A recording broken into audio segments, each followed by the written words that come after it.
हरे कृष्ण।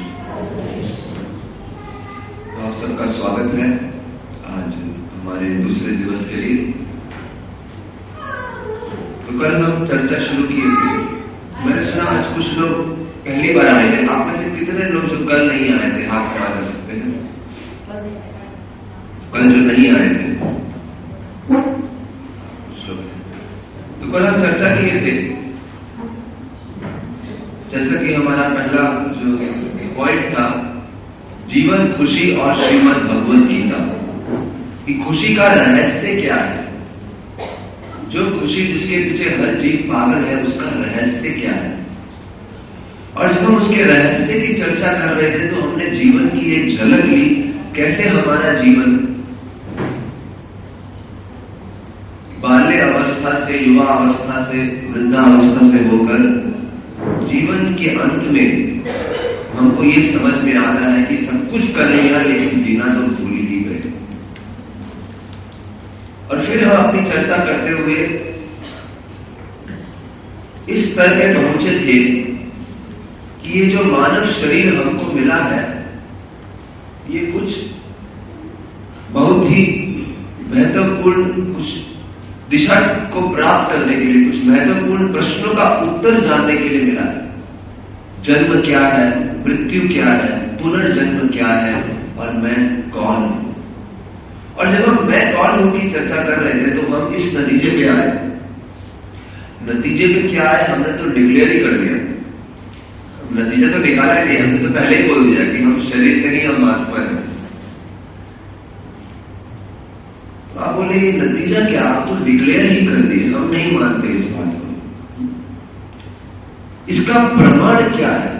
हर बुद्धिमान व्यक्ति ये जानने से पहले बोलेगा इसका प्रमाण क्या है।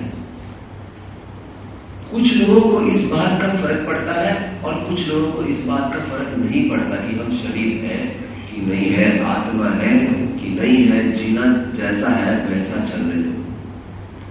लेकिन शास्त्रों के आधार पर हम कल ये चर्चा किए थे कि अगर कोई ये समझ जाए कि उसका अस्तित्व क्या है तो उसका जीवन के प्रति पूरा रवैया ही बदल जाएगा।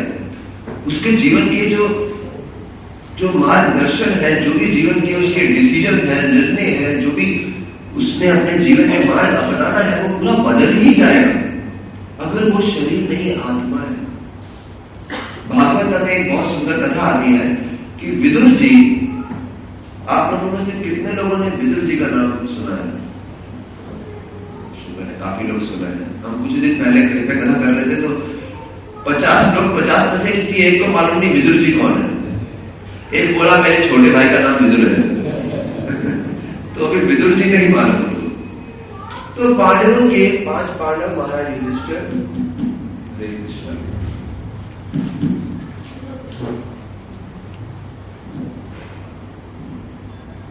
हरे कृष्ण। तो 5 पांडव, उनके चाचा हुए विदुर जी, धृतराष्ट्र, पांडु और उनके छोटे भाई। तो विदुर जी बहुत विदुर नीति बड़ी प्रसिद्ध है।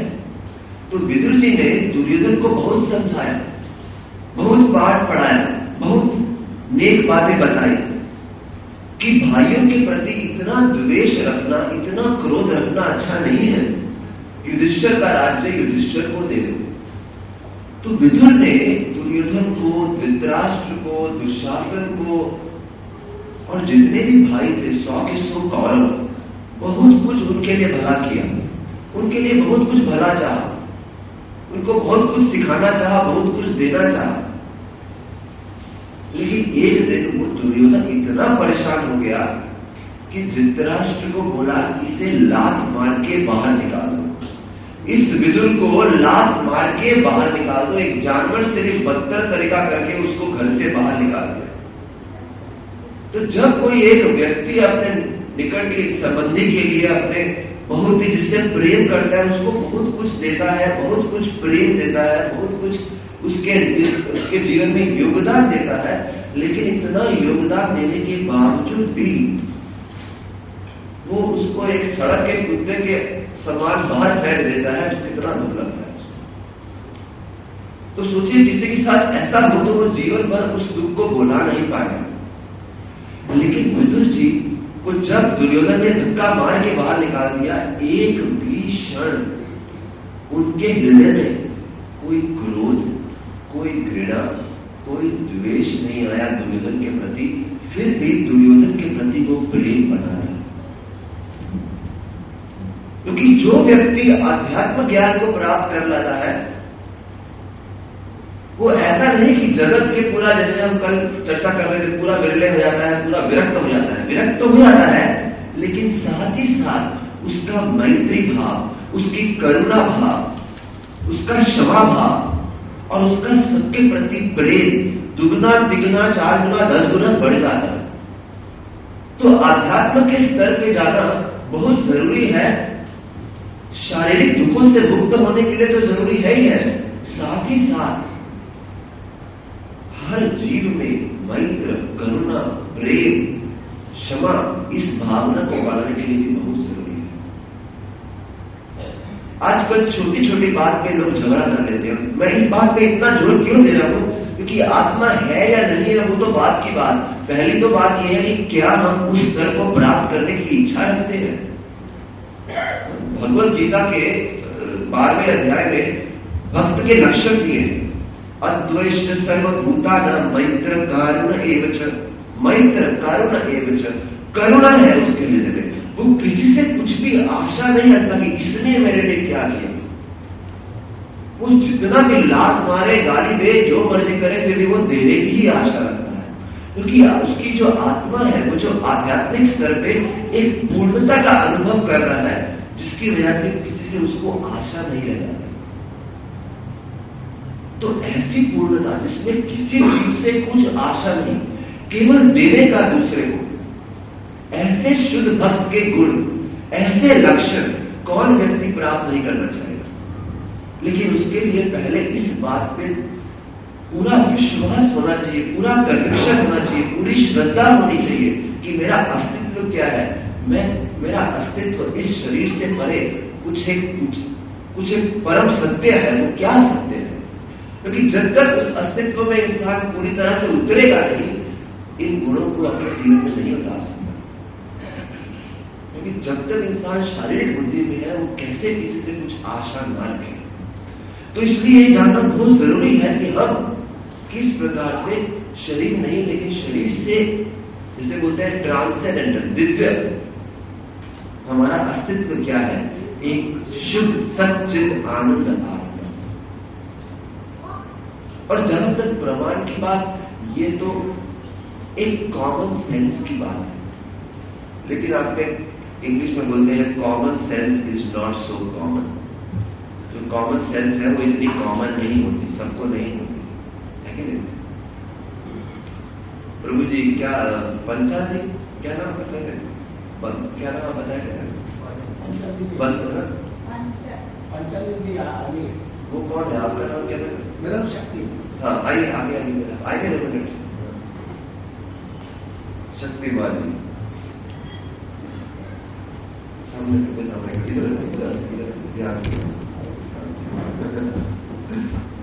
शक्तिमान जी बड़े ही ध्यान से सुन रहे थे, बड़े ही बहुत ही इंटरेस्ट के साथ। देखिए, अब देख रहा हूं यहाँ के जो लोग हैं बहुत ही उच्च संस्कार के लोग हैं कि आजकल लोगों को कथा में बिठाना, मतलब जो गद्दी पे बैठा है उसको हर मिनट कुछ एक्शन करना पड़ता है, नहीं तो लोग सुन नहीं पाते। क्योंकि आजकल के टीवी में देखेंगे आप, हर सेकेंड में सीन चेंज होता है। उतना 1 मिनट में 200 खबरें टीवी में देखते हैं, 1 मिनट यहाँ पे ऐसा हुआ है। क्योंकि इंसान एक चैनल पे नहीं बैठ सकता। और अगर हम आपको बोले भगवद गीता में भगवान अस्मी वाम साम सी जी, आप सो जाएंगे। लेकिन फिर भी हम इतना नहीं पा रहे, तो हमने इनको बुला लिया के लिए। तो ये शक्तिमान जी हमारे आदरणीय भक्त है। देखिए, आपको चश्मा कब से लगा है? चश्मा लगा कितना नंबर है? पढ़ने का 3 नंबर दूर का है। पढ़ने का 3 नंबर दूर का है। तो ये शक्तिमान जी का चश्मा इनके साथ 15 साल से है। कितने साल से? ये किसका चश्मा है? पक्की बात है। ये किसका चश्मा है? आपको ध्यान देगा, ये किसका चश्मा है? शक्तिमान जी का। पक्की बात, ये किसका चश्मा है?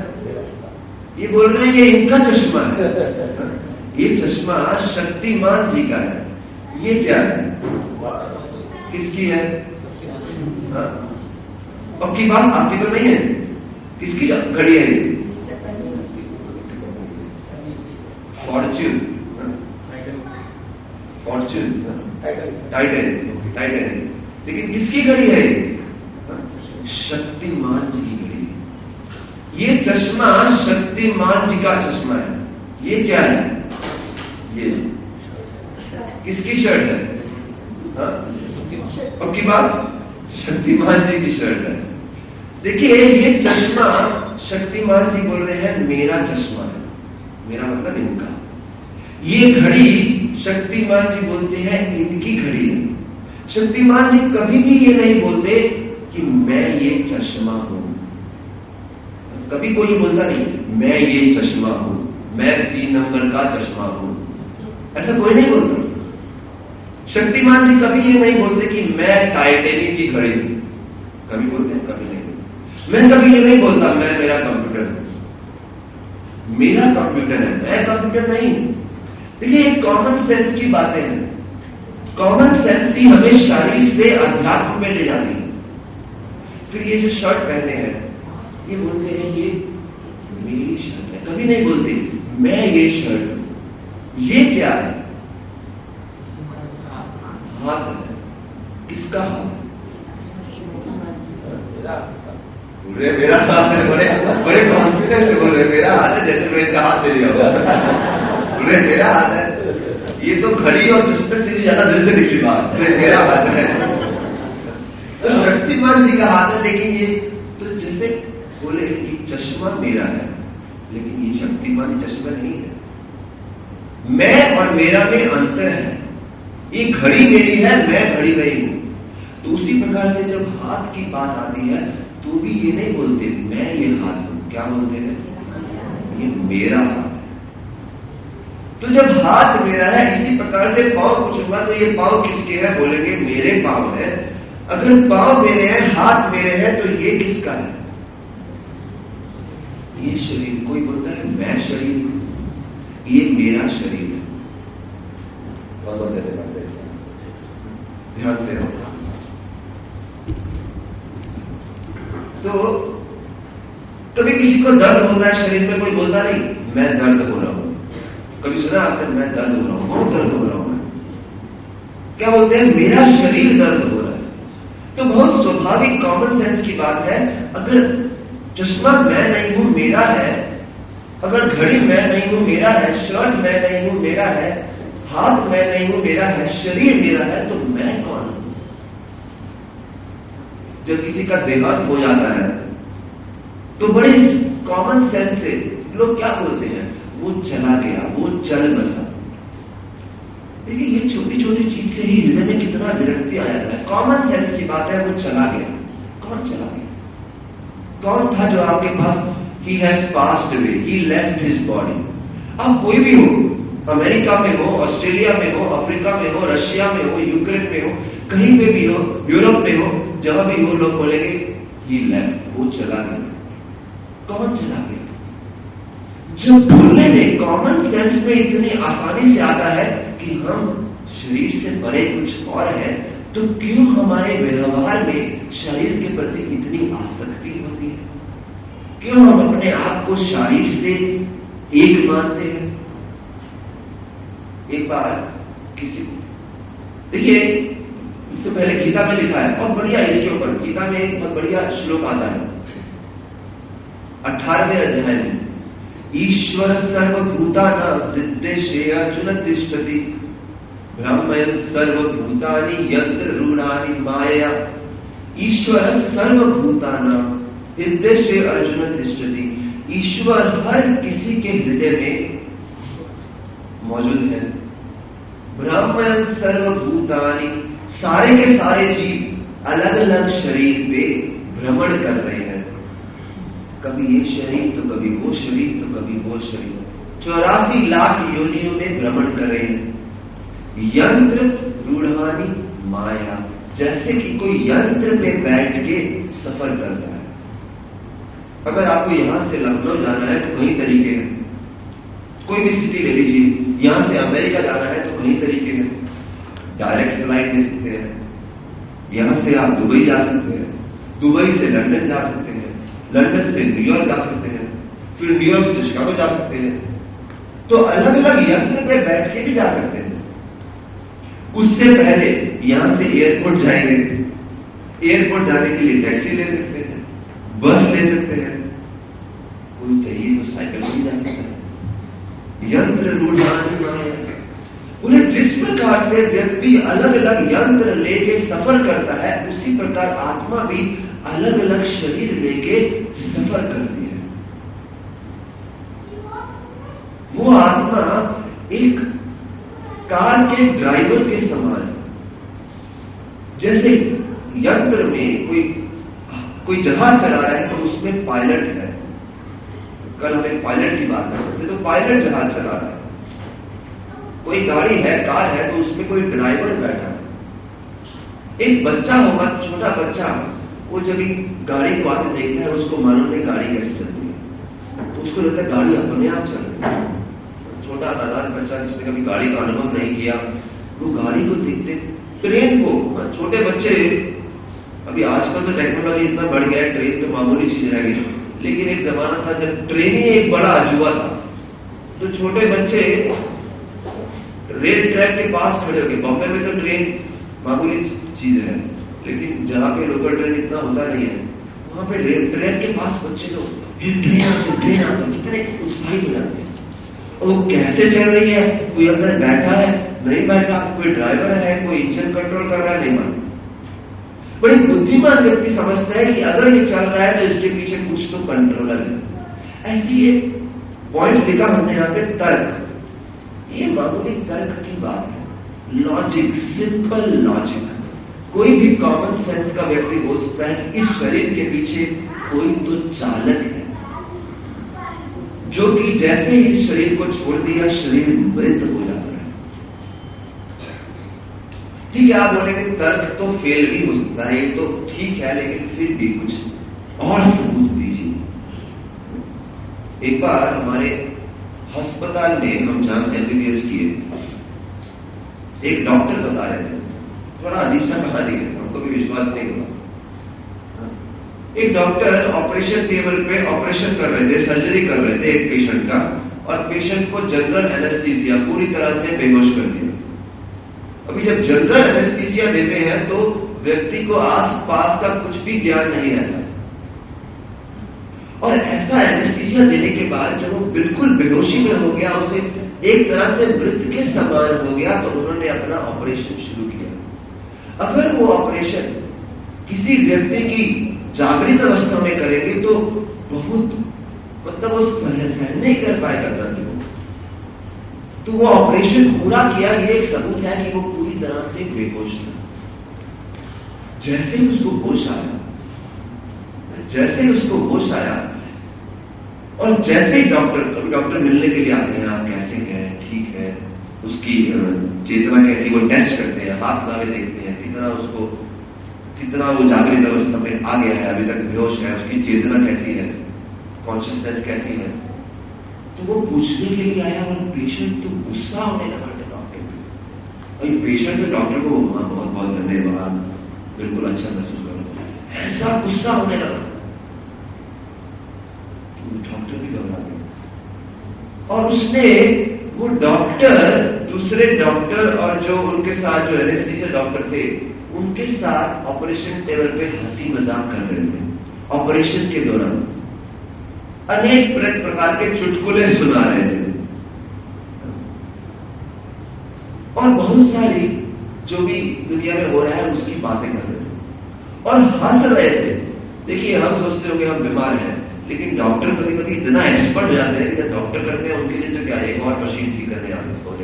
हॉस्पिटल या डॉक्टर हॉस्पिटल में बैठे हैं हम लोग, लेकिन ऐसा होता है, हम लोग भी जब थे तो पेशेंट मतलब चलो एक और मशीन आ गई, ठीक करें। बहुत कम हॉस्पिटल है जहां पे पेशेंट को एक इंसान की तरह ट्रीट किया जाता है।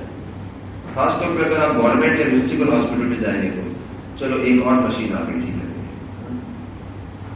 तो वो पेशेंट गुस्सा हो गया, डॉक्टर भी घबरा गया, पूरी तरह से ये बेहोश था।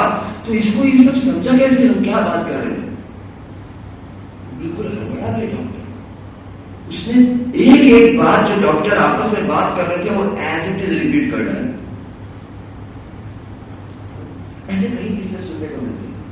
एक डॉक्टर है, डॉक्टर माइकल सैबम, उन्होंने एक पूरा पुस्तक लिखा है ऐसे ही कुछ किस्सों का, कि जहां व्यक्ति पूरा मृत शरीर के समान हो गया और फिर जागृत अवस्था में आ गया और एक एक चीज को रिपीट करता है कि क्या क्या हुआ।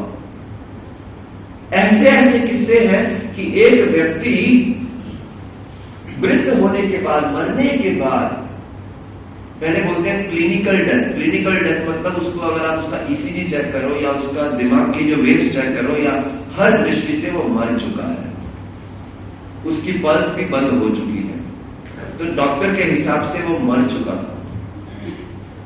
लेकिन मरने के आधे घंटे बाद फिर खड़ा हो गया। अभी आप तो ये तो किताबी बातें हैं, मैं तो आपको अपने जीवन का अनुभव बता रहा हूं। ऐसा हम दिल्ली में रहते थे, तो वहां दिल्ली में ऐसा हुआ, एक व्यक्ति मर गया, पूरे परिवार वाले आ गए, उसको क्या बोलते हैं, उसको उस पर लिटा दिया, उठा दिया, राम नाम सत्य कर दिया और राम नाम सत्य शुरू किया और वो उठ के खड़ा हो गया। सोचिए, उठ के खड़ा हो गया। अभी आप सोचेंगे हम कहानी बना रहे हैं, तो हमारे पास तो उन दिनों का अभी प्रूफ नहीं है, लेकिन ये पूरी किताब लिखी है ऐसे किस्सों पे। आजकल तो गूगल इज गॉड, गूगल पे जाइए सब मिल जाएगा, जो चाहिए वो मिल जाएगा, ये सब स्टोरीज मिलेंगी। नियर डेथ, मृत्यु का समान अनुभव, वो कौन था जो शरीर के बाहर निकल गया? और डॉक्टर भी सोचने लगे कुछ तो ऐसा कोई चीज है जो शरीर के अंदर है, जो शरीर के बाहर निकल के शरीर को पूर्ण रूप से देख सकते, वो क्या है? अक्सर हम सुनते हैं, हमारे प्रभुपाद जी बोलते थे जब अमेरिका में प्रचार करने के लिए गए, तो बोले भारत एक ऐसा देश है जहां एक रिक्शा वाला भी, ऐसा उदाहरण देते हैं। क्यों बोलते हैं? मतलब जो ज्यादा पढ़ा लिखा नहीं, जिससे ज्यादा विद्या ग्रहण नहीं किया, वो व्यक्ति भी बात करता है पुनर्जन्म की। अरे मेरे अगले जन्म में क्या होगा? अभी यहां भी आप कुछ लोग बैठे हैं, तो आप जो लोग नौकरी करते हैं चिंता है, कल जब जाएंगे जॉब में चिंता है, नौकरी टाइम पे पहुंचना चाहिए, नौकरी पे जो भी काम है वो बराबर से होना चाहिए। एक बच्चा है, उसको चिंता है कल मेरे को होमवर्क करके स्कूल में जाना है, होमवर्क मेरे बिना जाऊंगा तो डांट पड़ेगी। कोई भी व्यक्ति कल का सोचता है, एक बुद्धिमान व्यक्ति। प्रभुपाद जी बोले कोई भी बुद्धिमान व्यक्ति सोचता है अगला जन्म कैसा हो, लेकिन कभी हम विचार किए अब ये उसकी चिंता होती है, ये सबसे बड़ा भय होता है कि मेरा अगला जन्म कैसा होगा। ये मानव जीवन में एक भय होता है कि मुझे अगले, मैं किस प्रकार जन्म और मृत्यु के इस बंधन से मुक्ति पाऊंगा। तो कोई बोलेगा अरे जिंदगी में ऑलरेडी इतने भय है, आप एक और भय सर पे लटका दिया, जिंदगी में ऑलरेडी इतनी तनाव है, आपने एक और तनाव सर पे डाल दिया। आप सोचिए हर क्षण आप ये तनाव सर पे लेके बैठे, मेरा अगला जन्म कैसा, अगला जन्म कैसा, मेरा अगला जन्म कैसा। बच्चा सुबह उठता है, माँ को बोलता है माँ मेरा अगला जन्म कैसा होगा, रात को सोता है बोलता है माँ मेरा अगला जन्म कैसा होगा। कितना घबरा जाएगा आपने। लेकिन शास्त्र बोलते हैं कि मनुष्य शरीर मतलब ये पहली चिंता होनी चाहिए, ये कैसी चिंता। तो एक और डॉक्टर है सतवंत पसरीचा, इन्होंने पूरा रिसर्च किया पुनर्जन्म के किस्सों पे, ऐसे एक व्यक्ति को चुन निकाला जो जिनको अपनी पुराने जन्म की याद, इसके भी कई तरीके होते हैं। ऐसे कुछ डॉक्टर हैं जो आपको अपने पिछले जन्म में लेके जा सकते हैं। अभी बाद में आके मुझसे मत पूछना नहीं ऐसा कौन है, आगे मालूम चलेगा, पूछूंगा प्रश्न तब बोलेंगे हाँ डॉक्टर कहां पे है। कोई आसान बात नहीं है। अगर कोई व्यक्ति पिछले जन्म की याद आ जाए उसको, तो उसका रहना मुश्किल हो जाएगा। सोचिए, डबल आइडेंटिटी हो जाएगा, मैं कौन हूं।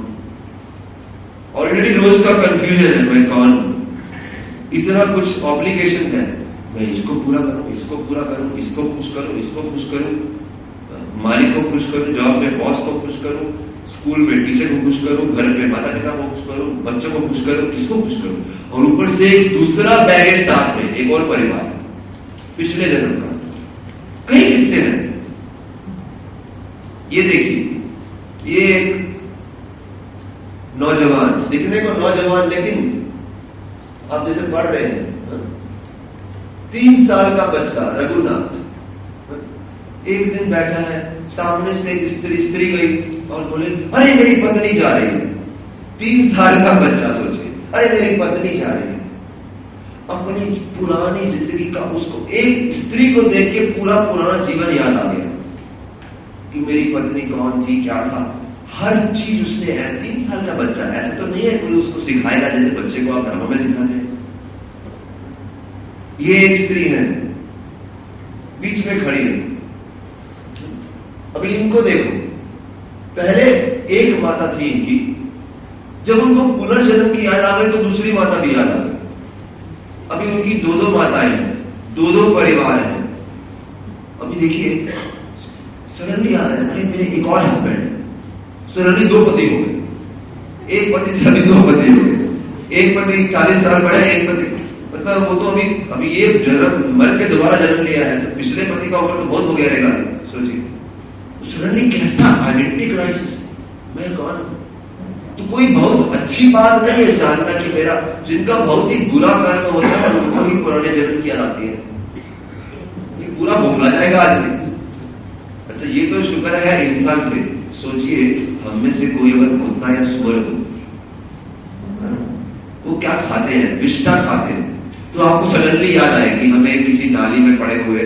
सोचिए, पूरा एक क्राइसिस हो जाएगा, ये क्या है। तो पुनर्जन्म, सतवंत पसरीचा ने पूरा एक रिसर्च किया और ऐसे इतने केसेस निकाले, कुछ 400 केसेस, कि कैसे उनको पुराने जन्म की याद आ। तो अगर ऐसा कुछ हो रहा है तो जरूर यंत्र रूढ़ानी माया, एक आत्मा अलग अलग यंत्र स्वीकार कर रही है। तो ये जानना जरूरी है कि अगर मेरा अस्तित्व ही इस शरीर से परे है, तो उस आध्यात्मिक स्तर पे कैसे जिया जा सकता। तो ये कुछ प्रमाण होगा।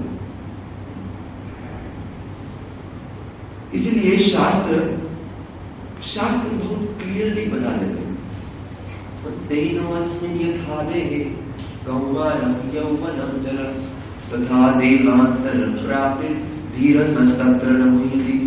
बोले जैसे एक आत्मा बचपन से, देखिए, मां के गर्भ से निकल के एक आत्मा एक बाल्य अवस्था को प्राप्त करते हुए, युवा अवस्था को प्राप्त करते हुए, और फिर वृद्ध अवस्था से मृत्यु की तरफ बढ़ती है। तो एक धीर पुरुष उस बदलाव से विचलित नहीं होता। छोटा बच्चा, एक लड़का, धीरे धीरे बड़ा होता है। 5 साल का था, बहुत मासूम लगता है, अच्छी मीठी मीठी बातें करता है। धीरे धीरे बड़ा 10 साल का होता है, 10 से 12 साल का, 13 साल का, 14 साल का, 15-16 साल में उसकी मूछें आने लगती है। जिनके बेटे हैं वो देखा जाएगा, मूछें आने लगती है। जब मूछें आने लगती है तो एक भक्त ने बड़े अच्छे से समझाया, तो उस दिन मां बैठ गई है, माता पिता रोने लग गई, अरे मेरे बालक की मूछें आ गई, मेरे बालक की मूछें आ गई, बुढ़ाप हो गया। अरे जब बच्चा जवान हो गया तो रोने नहीं लगे, क्यों? वो तो एक शरीर की अवस्था है, वो बदल रही है। उसी प्रकार से वही 15, 16, 17 साल का व्यक्ति धीरे धीरे 30 का होगा, 35 का होगा, 40 का होगा, 55 का होगा, 60 का होगा, 70 का होगा, अगर किस्मत रही तो 80 का भी होगा। लेकिन वही स्वाभाविक है कि वो मृत्यु को भी प्राप्त करेगा। और अगर वो मृत्यु को प्राप्त करेगा, जिस प्रकार वो बालक 5 से 15 या 20 में हुआ तो माता कभी रोई नहीं बैठती, अरे मेरा पुत्र बड़ा हो गया, ये तो बड़े दुख की बात है। तो वही मृत्यु के सामने शास्त्र बोलते हैं, इतना दुख करने की क्या बात है, इतना विलाप करने की क्या बात है। नानुशोचितुम अर्हसि न त्वं शोचितुम अर्हसि नैनं शोचितुम अर्हसि। रोइए मत, विलाप मत करिए, अध्यात्म स्तर को प्राप्त कीजिए। बोले शास्त्र आत्मा का शरीर बदलना तो उतना स्वाभाविक है जैसे कोई अपने वस्त्र बदलता है। एक ही व्यक्ति, कौन व्यक्ति है सामने? सब लोग जानते हैं कौन है, लेकिन अलग अलग रूप में, अलग अलग वेशभूषा में, अलग अलग वस्त्र में। बोले ऐसे इतना ही स्वाभाविक है। वासांसि जीर्णानि यथा विहाय नवः निगृह्णाति नरो पराणि तथा शरीराणि विहाय जीर्णानि तथा शरीराणि। जिस प्रकार से एक व्यक्ति अपने पुराने वस्त्र उठा के फेंक देता है और नए वस्त्र ग्रहण करता है, उस समय रोता नहीं उस अपनी पुरानी कमीज को देख के या पुरानी शर्ट को या कुर्ते को देख के, अरे मेरा कपड़ा पुराना, उस गले पे लगा के रोता नहीं, आज मुझे फेंकना पड़ता है। आप में से कोई रोया है क्या? उफ, मेरे पुराने कपड़े, अरे वो तो खुशी की बात है। तो भगवान अर्जुन को भी बोलते हैं, अरे भीष्म और द्रोण अगर मृत्यु को प्राप्त कर रहे हैं तो क्या हो गया, अभी नया शरीर प्राप्त करेंगे। तो अर्जुन बोले, अरे नया शरीर प्राप्त करेंगे तो ये तो शरीर चले जाएगा। कल को भीष्म अगर एक बालक के रूप में पैदा होंगे तो मैं उन बालक को गोद में खिलाऊं क्या? सोचिए आप, कल को आपके कोई बड़े बुजुर्ग कोई मृत्यु को प्राप्त होता है तो दुख तो होता है ना। तो भगवान बोले दुख होगा, वो अलग बात है, वो तो इस प्रकृति का स्वभाव है, उसको सहन करो, लेकिन प्रकृति का स्वभाव समझो। वासांसि जीर्णानि, जैसे जीर्णानि, जीर्ण कपड़े को कोई फेंकता है, नवानि गृह्णाति, नए को ग्रहण करता है, उसी प्रकार अन्यानि संज्ञाति नवानि देहि, नए देह को प्राप्त करता है। आत्मा इस प्रकार से अनेक देह प्राप्त कर चुकी है। तो इस शारीरिक आसक्ति को त्याग दो और अध्यात्म अस्तित्व को समझो। लेकिन आप बोलेंगे मुझे देखना है, कोई भी व्यक्ति बोलेगा मुझे दिखाइए। ठीक है, मृत्यु के सभी अनुभव, ठीक है पुनर्जन्म, ठीक है तर्क वितर्क की बात, ठीक है कॉमन सेंस की बात, ठीक है मैं और मेरे चश्मे की कथा, ठीक है मैं और मेरे हाथ की कथा, लेकिन मुझे देखना है, मुझे उस आत्मा के दर्शन करने हैं। बोलते हैं ना, सीइंग इज बिलीविंग। लेकिन क्या हर चीज में सीइंग इज बिलीविंग? क्या हर चीज में आप देख पाते हैं? बहुत सारी चीजें सूक्ष्म हैं, उनके आप दर्शन इतनी आसानी से नहीं कर पाते। मैं फिर से याद दिलाऊंगा, हम इसकी चर्चा क्यों कर रहे हैं? बिकॉज अगर हम इस श्रद्धा को प्राप्त कर लेंगे कि हमारा अस्तित्व क्या है, तो हमारी पूरी जीवन शैली ही बदल जाएगी। वो जीवन शैली बदलना बहुत जरूरी हो जाएगा, क्योंकि आपका अस्तित्व ही बदल गया। तो बोलते हैं मुझे देखना है, लेकिन क्या इतना आसान है एक सूक्ष्म चीज को देखना? अगर एक फूल दूं आपके हाथ में और फूल में फूल की खुशबू, फूल की गंध, फूल में इत्र, क्या हम उसे देख पाते हैं? अगर मैं यहां फूल रख दूं तो कितने लोग बोले कि इस फूल में, इस गुलाब के फूल में इत्र है? अरे उसको देखना हो, उसको प्राप्त करने का कोई तरीका है। पहले तो आप फूल की खुशबू को सूंघने के लिए देख के नहीं सूंघ सकते, तो उसका जो प्रत्यक्ष है वो आंखों से नहीं होता, सूंघ के होता है। कोई तरीका है कि नहीं? तो लोग बोलते हैं मुझे आत्मा को देखना है। अरे ऐसे कैसे देख पाएंगे? आप तो इस जगत की बहुत सारी चीजों का अनुभव नहीं कर सकते। अगर आपको एक बीज दिया जाए, कोई भी बीज, सरसों का बीज, तिल का बीज, कोई भी बीज दिया जाए और वो बीज देके बोले इसमें तेल, बीज सामने रख दिया जाए, क्या इसमें तेल है? नहीं है, बोल रहे नहीं है तेल, है कि नहीं तेल? निकालना पड़ेगा, कोई तो तरीका होता है। अगर आपको लकड़ी दी जाए तो लकड़ी में अग्नि है कि नहीं? कितने लोग जानते हैं लकड़ी में अग्नि होती है? हाथ खड़ा कीजिए। बाकी लोग लकड़ी में अग्नि, बाकी लोग कितने लोग जानते हैं लकड़ी में अग्नि नहीं होती? लोगों को मालूम ही नहीं, ये हाथ खड़ा नहीं कर, डर गए शायद। लकड़ी में अग्नि स्वाभाविकता मौजूद है। अरे इस शरीर में अग्नि मौजूद है। एक थर्मामीटर लगाइए तो वो थर्मामीटर इमीडिएटली ऊपर चढ़ जाएगा टेम्परेचर 97.4, 98.4, 99, 100, किसी को बुखार है। अगर उसमें अग्नि है तभी तो उस अग्नि को थर्मामीटर जा रहा है, लेकिन वो तो शरीर की बात रही। लकड़ी में भी लकड़ी को जलाते हैं तो लकड़ी अग्नि पकड़ लेती है, बड़ी जल्दी अग्नि पकड़ लेती है। अग्नि उसके अंदर है, एक स्पार्क दो और अग्नि पकड़ती है। खासतौर पर अगर सूखी लकड़ी लेती है। उसी प्रकार से दूध में घी, कितने लोगों को मालूम है घी दूध में से निकलता है? आजकल शायद कभी लोगों को मालूम भी नहीं होता, सबको मालूम है। ऐसे भी मैंने कॉलेज में स्टूडेंट्स देखे हैं, उनसे पूछो घी कहां से आता है, वो लोग पेड़ का रस से घी निकलता है। आप विश्वास नहीं करेंगे, ऐसे भी कॉलेज में लड़के मिलते हैं, उनको लगता है पेड़ के रस में से घी बनता है। क्योंकि गए मार्केट में खरीदा, मालूम नहीं घी कहां से आया।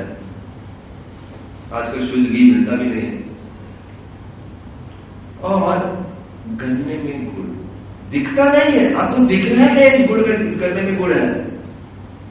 कोई गन्ना दे दिया जाए तो लकड़ी और गन्ना बाबू एक समान दिखेंगे, कुछ अंतर नहीं दिखता उसमें, लेकिन कोई तरीका है उसको प्राप्त करने का। और एक बुद्धिमान व्यक्ति जानता है कि इसके अंदर क्या वस्तु है।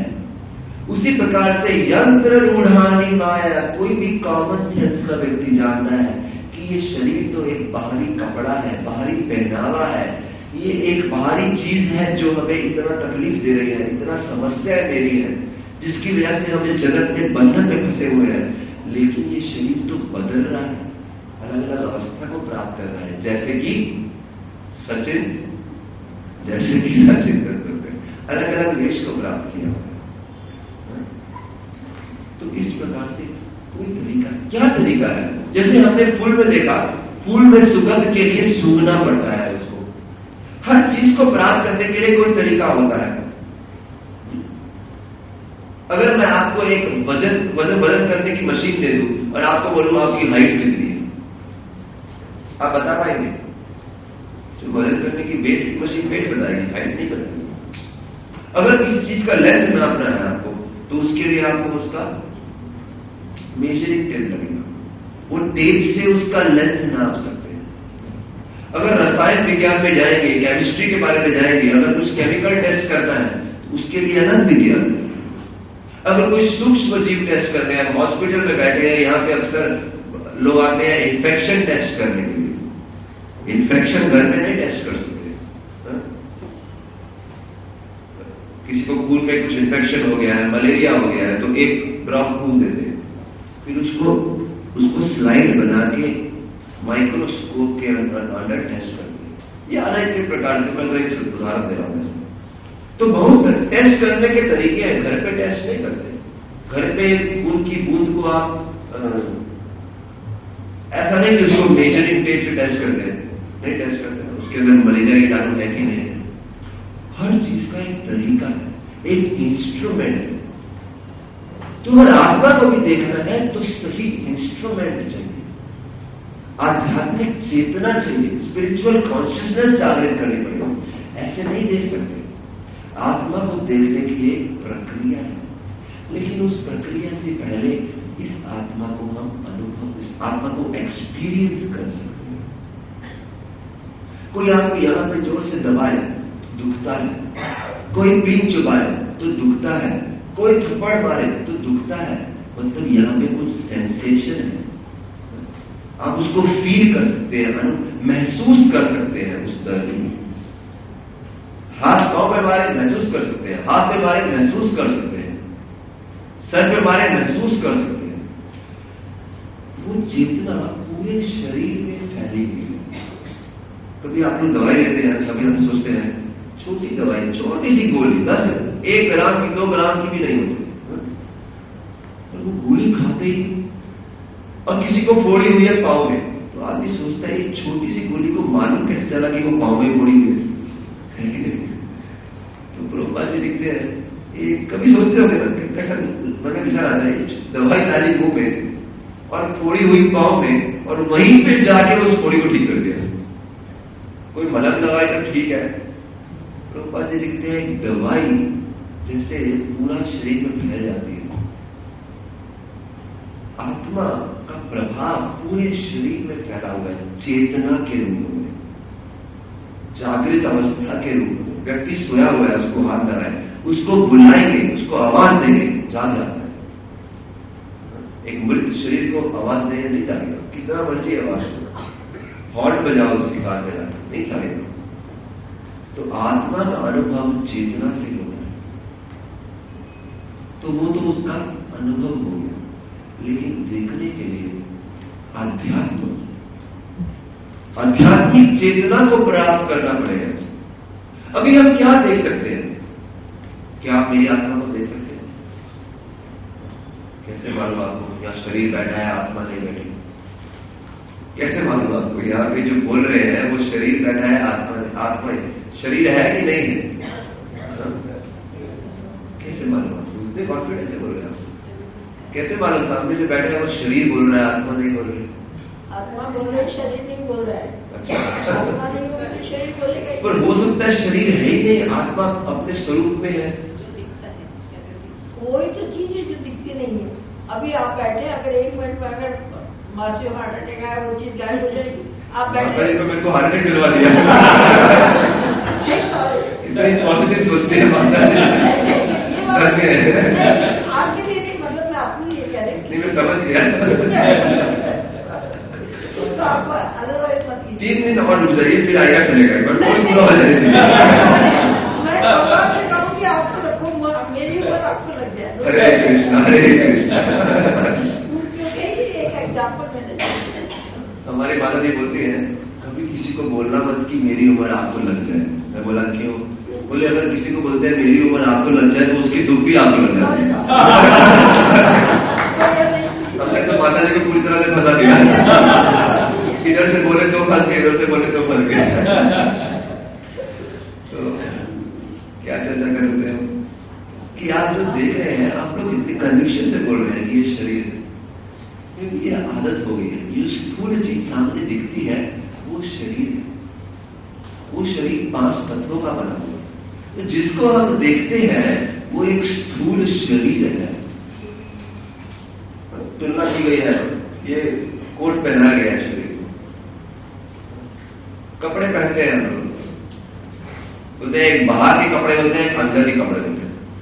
अंडर गारमेंट्स और ओवर गारमेंट्स, एक्सटर्नल गारमेंट्स। तो ये स्थूल शरीर जो कैसा है आपका, जैसे ये कोट पहना है, इसको आप देख सकते हैं सामने। हमारा जो शरीर है, गीता के अनुसार भूमिर आपो नलो वायु खम मनो बुद्धिरेव च अहंकार इतियम में भिन्न प्रकृति रचना। इसमें 5 तत्व जो है वो स्थूल शरीर को बनाए हैं। तो ये जानना चाहिए। कल को आप किसी भी, हम अपने आप को कभी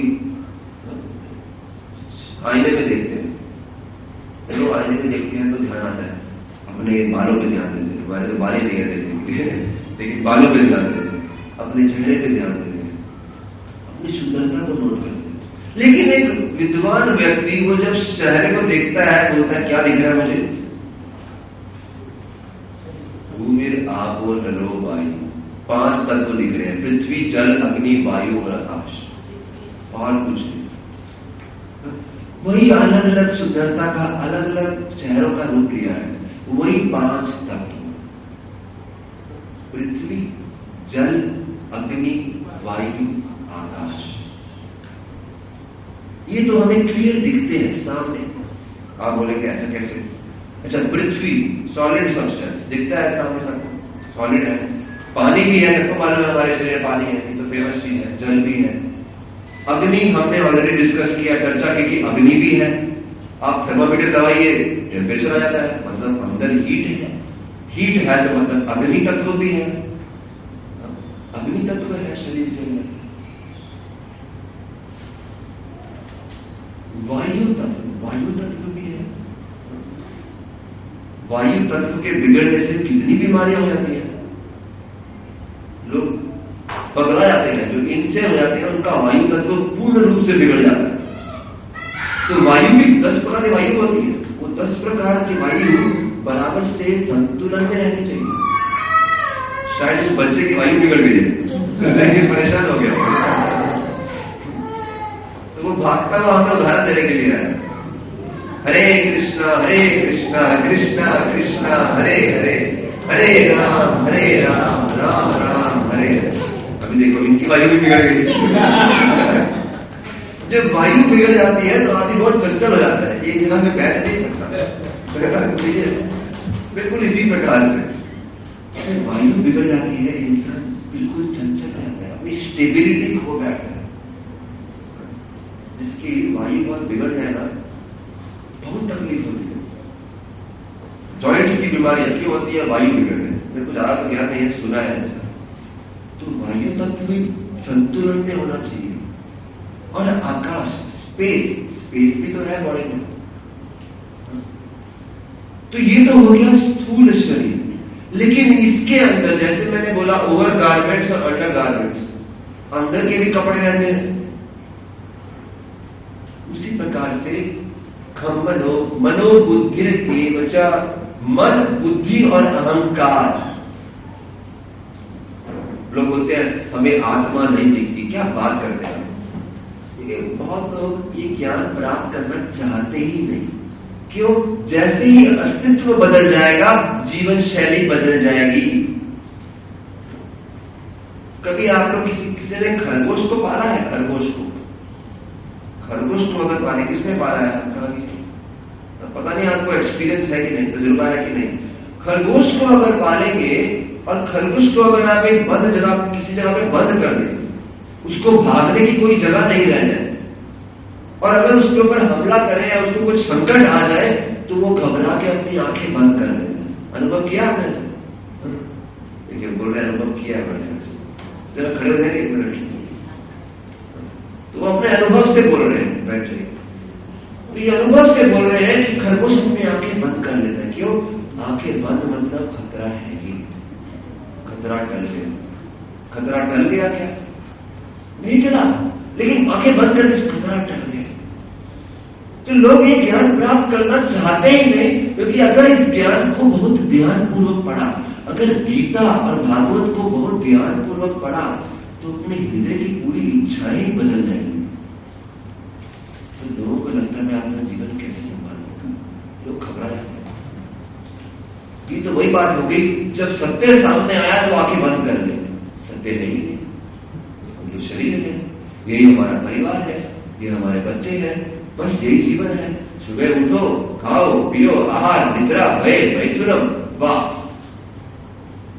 रात गई सोने और मैथुन में, दिन गया धन कमाने में, परिवार बनाने में, बस यही है, और कुछ नहीं, और कुछ हमें नहीं चाहिए जीवन में।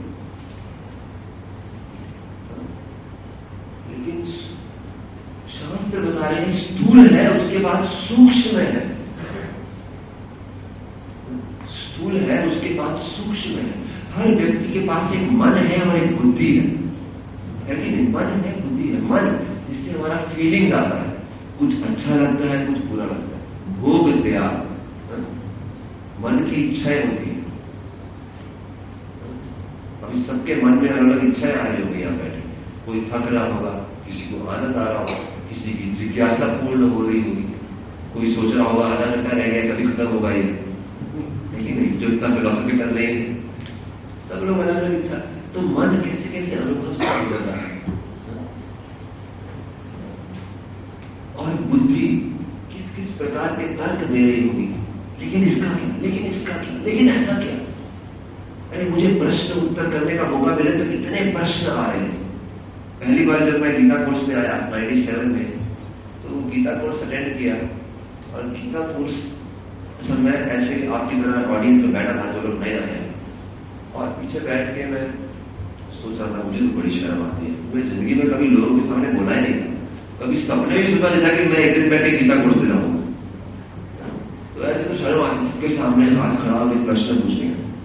तो एक डायरी लिया, मैं बोला सब प्रश्न लिखते जाऊंगा। 7 दिन के, उस समय 7 दिन का गीता कोर्स था, हमने कंडेंस कर दिया उसको, लेकिन 7 दिन में मेरे पास 100 प्रश्न हो गए। वो डायरी 100 प्रश्नों से भर गई। तो बुद्धि का काम है डाउट क्रिएट करना, डाउट शंका, ऐसा क्यों, अच्छा वैसा क्यों, अच्छा वैसा क्यों, अनेक प्रश्न आए। तो अंत के दिन वो ऐसा प्रश्नों की बाढ़ आ गई कि मैंने एक भक्त को पकड़ा, तो बोला देखिए आप बैठिए, अगर मैं ये डायरी लेके अपने कमरे में जाऊंगा तो मेरी तो नींद उड़ गई। आपने मेरे 7 दिन में इतने प्रश्न डाल दिए। तो वो बैठे और 2 घंटा बैठ के मेरे 100 के 100 प्रश्नों का उत्तर दिया। मैं प्रश्न बोलता हूं उत्तर देते, प्रश्न बोलता हूं उत्तर देते, प्रश्न बोलता हूं उत्तर देते। तो बुद्धि का काम है शंका उत्पन्न करना, लेकिन एक बुद्धिमान व्यक्ति वही है जो शंका का सही प्रकार से उत्तर ढूंढे। लेकिन ये बात है, मन बुद्धि हमको दिखती नहीं, लेकिन हम ये नहीं बोलते मन है क्या, बुद्धि है क्या, सबको मालूम है बुद्धि है, सबको मालूम है मन है। उसी प्रकार से ये बहुत अच्छा उदाहरण दिया गया। शरीर जैसा कि आपका एक फोन है, आईफोन है, इंस्ट्रूमेंट है, मशीन है, उसके बराबर है। उसके अंदर कुछ सॉफ्टवेयर है, वो कुछ मन के समान है, और उसके अंदर का जो सिम है वो आत्मा है। चाहे आप बढ़िया से बढ़िया फोन ले आइए, 40,000, 50,000, 60,000, 70,000 का फोन ले आइए, लेकिन अगर सिम ही नहीं डाला तो क्या फायदा? वो उसकी आत्मा है। मेरे को किसी ने एक बहुत बढ़िया मैसेज किया था, बोले गीता का ज्ञान, मोबाइल शरीर है, सिम इसकी आत्मा है। मैं आपको पढ़ के सुनाता, मेरे मोबाइल में बहुत बड़ी फैशन लगती है, आप लोग पढ़े होंगे कुछ तो।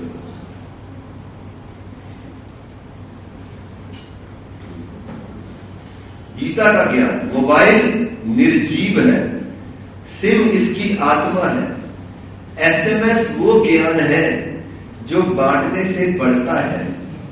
इसलिए हे प्राणी, बैलेंस का मोह त्याग और निरंतर एसएमएस कर। कोई मैसेज भेजा, ये प्रभु जी तीनों ने भेजा, शायद बैठे जरिया या इनके मित्र ने भेजा। तो सिम जो है उसकी आत्मा है, बहुत जरूरी है। लेकिन ये जो शरीर है ये मृत्यु को प्राप्त करता है, और इस जगत की सबसे बड़ी परेशानी यही है कि यहां पे हर चीज नश्वर है, कोई चीज शाश्वत नहीं है। तो गीता दूसरे अध्याय में ही हमको इस फैक्ट को, इस चीज को हमारे सामने लाती है कि अरे बाकी बात तो छोड़ो। पहला ज्ञान जो गीता का शुरू होता है, अंतवंत इमेदेहा नित्य सुक्ता शरीर, अंतवंत, ये शरीर अंत हो जाएगा। शुरू से युधिष्ठिर महाराज से पूछा किसी ने कि सबसे बड़ी आश्चर्य की बात क्या है, सबसे बड़ी आश्चर्य की बात क्या है? युधिष्ठिर महाराज एक क्षण में बोल दिए, सोचना नहीं पड़ा उनका। अगर इस समय मैं आप सबको प्रश्न देता हूं, जिनको इस प्रश्न का उत्तर मालूम है ठीक है, लेकिन काफी लोगों को नहीं मालूम होगा, मैं आज बोलता हूं, आप सब ये प्रश्न लिखिए डायरी में कि सबसे बड़ी आश्चर्य की बात क्या है, और कल इस प्रश्न का उत्तर ढूंढने लगे। तो हर कोई पहले तो सोचता रहेगा, कुछ एक लिखेगा उसको काट देगा, दूसरा लिखेगा तो काट देगा उसको, नहीं, एक कुछ और आश्चर्य की बात, कुछ और आश्चर्य की बात। वो डिस्कवरी चैनल अलग अलग आश्चर्य दिखाता है। तो एक जमाने में एक टीवी सीरियल आता था बहुत टाइम पहले, ऐसा भी होता है, बहुत समझ आए, ऐसा भी होता है। आश्चर्य की बहुत सारी चीजें आश्चर्यचकित करती है।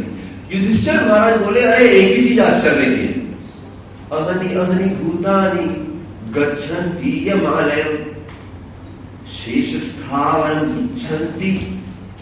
अहनि अहनि भूतानि, अनेक अनेक जीव हमारे आसपास, अनेक अनेक जीव हमारे पड़ोस में, हमारे परिवार में, हमारे दादा परदादा, उनके दादा मृत्यु को प्राप्त हुए, और हम सोचते हैं हम निरंतर ऐसे ही हमारा जीवन चल रहा है। हम जीवन का प्लानिंग ऐसे करते हैं जैसे यही जीवन परमानेंट है। एक बार एक किसी देश में एक राजा हुए और उनके पास एक साधु गए, बोले आपके लिए दो खबरें हैं, एक खुशी की एक दुखी खबर। बोले अच्छा, खुशी की खबर क्या है, पहले ये बताओ। बोले खुशी की खबर ये है कि आप मृत्यु के बाद स्वर्ग लोक को प्राप्त करेंगे। अच्छा, बहुत मजेदार स्टोरी है। बोले आप स्वर्ग लोक को प्राप्त करेंगे, अच्छा बड़ी अच्छी बात है। ये तो बहुत अच्छी, दुख क्या, तो सुखी आनंद ही आनंद है, कौन स्वर्ग पे जाना नहीं चाहेगा। बोले हाँ, लेकिन दुख की बात यह है कि स्वर्ग लोक में जो आपके लिए जगह बुक की गई है वहां बहुत मच्छर है। तो आप बोलेंगे ये स्वर्ग लोक कैसा होगा। चलो मान लिया वहां मच्छर है। बोले लेकिन चिंता मत करो, वहां पे आप मच्छरदानी लगा लेना। देखिए कैसा राजा है, कैसे जैसे बच्चों को कहानी सुनाते हो, वहां मच्छरदानी लगा लेना। बोले लेकिन आपके लिए वहां मच्छरदानी बुक की है उसके अंदर छेद है, तो क्या करेंगे, मच्छर घुस आएंगे। यहाँ बिना रोड बड़े मच्छर रहते हैं, पता नहीं आजकल मच्छर का सर्दी का मौसम है शायद, ज्यादा हो गया शायद। हमारे कमरे में वो मस्कीटो स्क्रीन लगा है, इससे नहीं। बोले वो छेद है तो वो तकलीफ। तो बोले लेकिन चिंता मत करो, ऐसा करके आप उस छेद को सीने के लिए एक सुई धागा लेकर आते। बोले अरे आप तो साधु हैं, आपको तो मालूम होना चाहिए मृत्यु के बाद तो इंसान कुछ भी नहीं ले जा सकता। सुई धागा तो दूर की बात, मृत्यु के समय मैं कैसे कुछ ले जाऊंगा। साधु बोले अरे वही तो बोल रहा हूं, अगर एक सुई धागा नहीं लेके जा सकते तो आपने अपने जीवन की सारी शक्तियां, ये शरीर, ये साम्राज्य, ये परिवार इस दुनिया में ऐसे लगा दी है जैसे यही आपका परमानेंट बिजनेस है, जैसे सब कुछ यही है। अपने रिश्तेदारों के बारे में ऐसी चिंता करते हैं, जब भजन करते हैं तो भी रिश्तेदारों के बारे में चिंता करते हैं, खाने के बारे में, सोने के बारे में, मैथुन के बारे में, हर समय इस शरीर के बारे में, इस शरीर से संबंधित वस्तुओं के बारे में चिंता करते हैं। उसमें से एक भी वस्तु आप साथ में नहीं लेके जा पाएंगे। अंत इन्हें देहा, सब कुछ छोड़ के जाना पड़ेगा। तो अपने अस्तित्व के बारे में सोचिए, उस आत्मा के बारे में सोचिए जो सच्चित आनंद है, सच्चित आनंद जो इस शरीर के साथ नष्ट नहीं होती। अविनाशी तु तद्विधि, ना तो उसे कोई बंदूक से मार सकता है, ना तो किसी अग्नि से जला सकता है। अच्छेद्यो अधायो अक्लेद्यो अशोष्य एवच, ना तो उसे कोई सुखा सकता है हवा से कोई मार सकता है, ना तो कोई उसे पानी से मार सकता है। उस आत्मा का कोई भी नष्ट नहीं कर सकता। और सबसे खुशी की बात, हर शरीर में एक आत्मा है। बहुत इंपॉर्टेंट चीज जानने के लिए। अभी आप सोचिए, आप अपने परिवार के साथ यहां आते हैं और इस कोर्स में आते हैं। वो कल प्रभु जी लोग थे ना, दो भाई के साथ में, वो आपको कौन सुंदर बैठे, खड़े होंगे जरा। अभी क्या नाम बताया क्या? हाँ, अभी को हम शुरू में याद कर रहे थे, सुनील और अजय ना। हाँ, सोचिए वो घर पे बोल के आते हैं, सुनील और अजय जी हम 5 दिन के आत्म साक्षात्कार का विज्ञान जानने के लिए जा रहे हैं। और आत्म साक्षात्कार का विज्ञान है, ऐसा है जिसमें इसमें हम ये सीखेंगे कि कैसे हम सब एक आत्मा में लीन हो जाएंगे। सुनील और अजय एक आत्मा बन जाएंगे, एक दूसरे में लीन हो जाएंगे। घर से दो व्यक्ति निकले थे, वापिस एक ही व्यक्ति है, दूसरा निकल गया, लीन हो गया। घबरा जाएगा। लेकिन घर पे आप ऐसी घोषणा करते आती है, हम लीन होने जा रहे हैं, हम अपना व्यक्तित्व खो जाएंगे, हम आपस में लीन हो जाएंगे। अरे वो दो ही नहीं, 85 के 85 लोग आपस में लीन हो जाएंगे। क्या बन गया? एक आत्मा बन गई। कितना डरावना आइडिया है कि नहीं? कितने लोगों को आइडिया अच्छा लगा, सब लीन हो जाए। वो प्रभु जी एक बैठे, अच्छा लगा, खड़े हुए जरा, क्यों अच्छा लगा आपको यह आइडिया?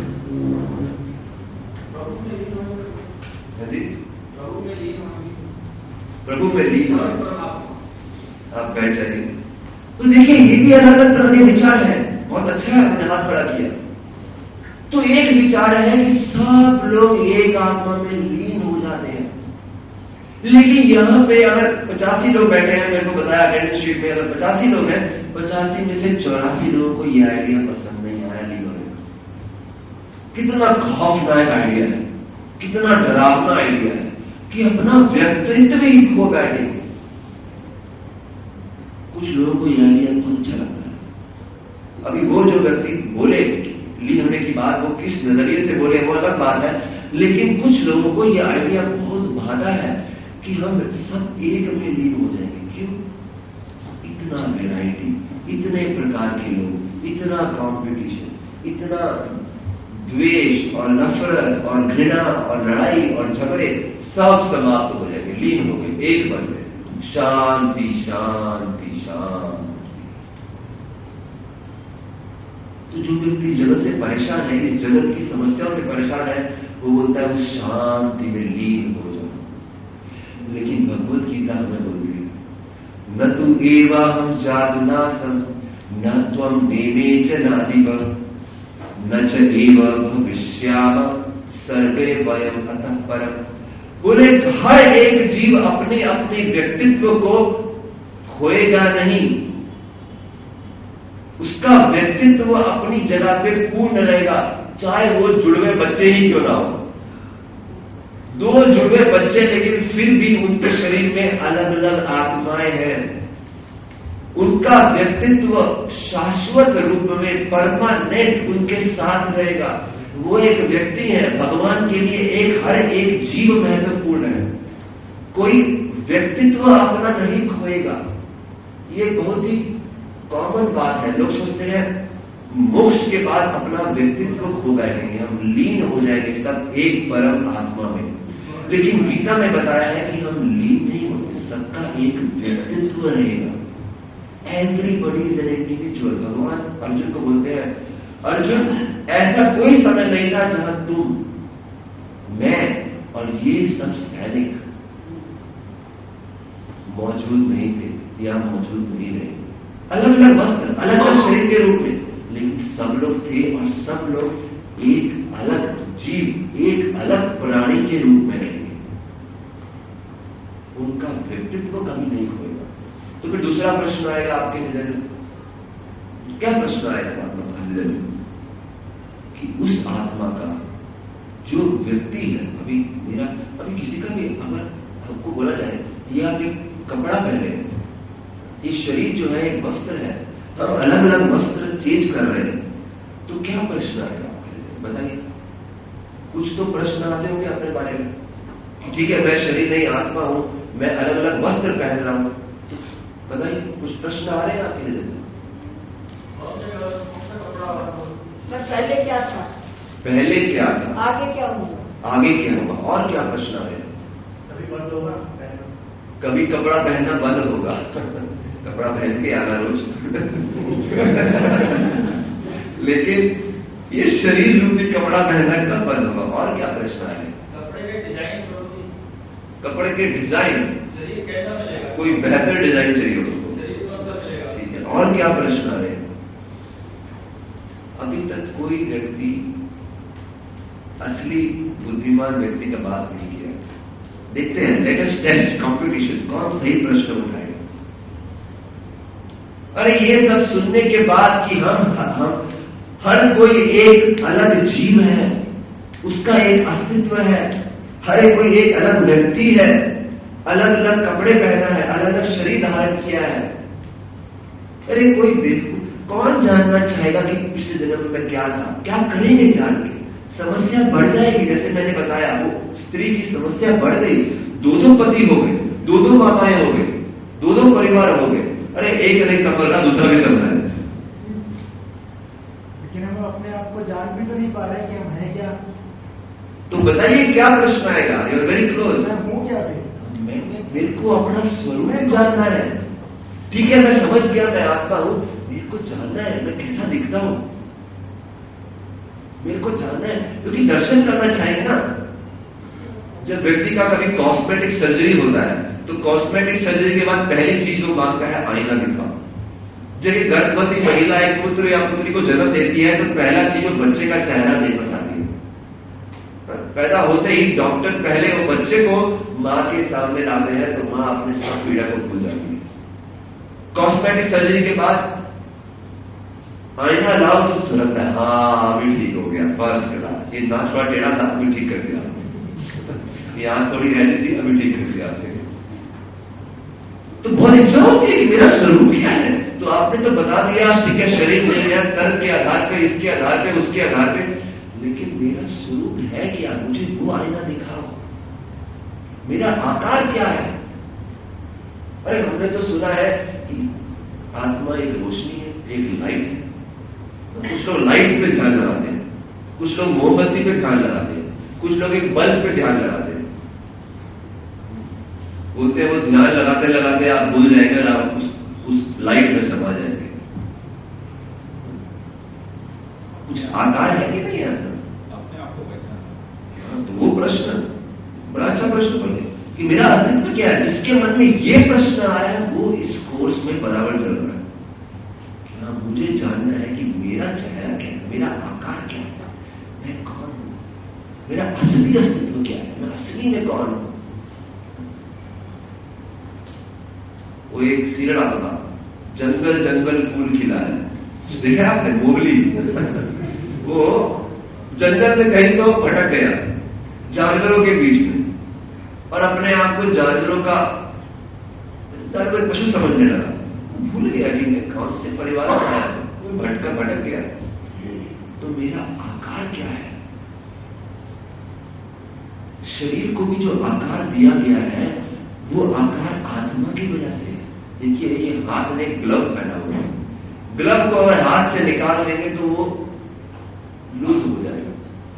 उसी प्रकार से आत्मा भी अपनी इच्छाओं के अनुसार एवं मन कर्म वशम प्रयुक्ते अविद्यात्मन्योपधीयमाने, अनेक इच्छाओं के अनुसार, मन के अंदर की इच्छाओं के अनुसार हम एक शरीर धारण करते हैं। वो इच्छा एक शरीर को रूप देती है। पृथ्वी जल अग्नि वायु जो स्थूल वस्तुएं हैं उसको रूप देती है। तो अलग अलग चेहरे मिले हैं अपने कर्मों के अनुसार, अपने इच्छाओं के अनुसार, लेकिन मेन तो आकार आत्मा का है। वो आत्मा अपनी इच्छाओं अनुसार अलग अलग शरीर को आकार दी, लेकिन हमें उसका आकार जानना है। और क्या जानना है आपको उसके बारे में बताइए। दूसरा हमें शास्त्र बताते हैं वो आत्मा इस शरीर में कहां पे रहती है, उसका निवास किधर है, जानना जरूरी है। हृदय से अर्जुन तिष्ठति, हृदय में, हृदय के अंदर वो आत्मा निवास करती है और वही अलग अलग टाइम पे शरीर बदलती है। शरीर के साथ बदलाव होता है उसका, जैसा हम ऑलरेडी चर्चा किए हैं इसके ऊपर। तो उसका आकार जाने, उसका स्वरूप जाने, उसका पोजीशन जाने, और क्या जानना चाहेंगे आप उसके बारे में? आत्मा का और क्या गुण है उस आत्मा। ये बहुत अच्छा कोट है, remember me as you pass by. किसी के मृत शरीर के वहां पे लिखा था, as you are now so was I, as I am you shall be. जो आज मेरी अवस्था है वो कल आपकी होगी। शरीर बदलेंगे, कल आप बदलेंगे, शरीर हम बदलेंगे, सब बदलेंगे। जैसे माता जी बोले एक दिन हार्ट अटैक आएगा, इसको आएगा, किसी रूप में आएगा, मालूम आएगा, शरीर बदलेगा, भविष्यवाणी करके बोले। उस आत्मा का माप क्या है? शास्त्रों में लिखा है,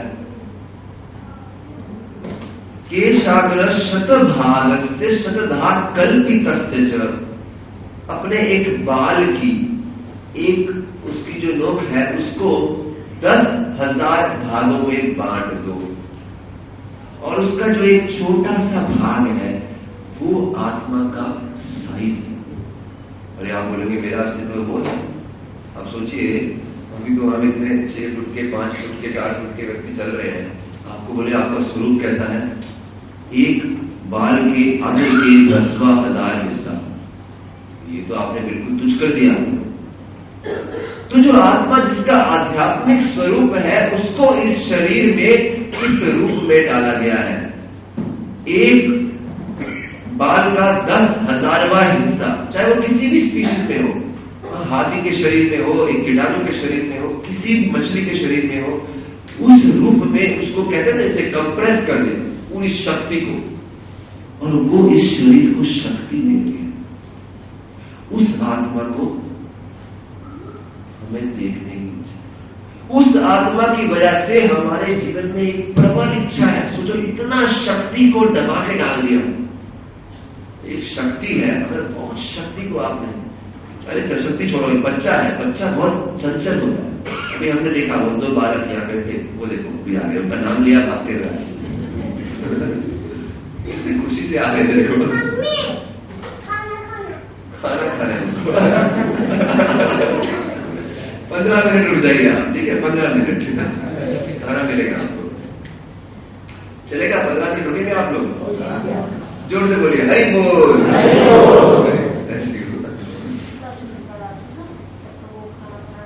तो बच्चे की शक्ति है उनको, तो एक जगह बंद कर दो, वो शक्ति चंचल, कुछ करना है, कुछ तो करना है।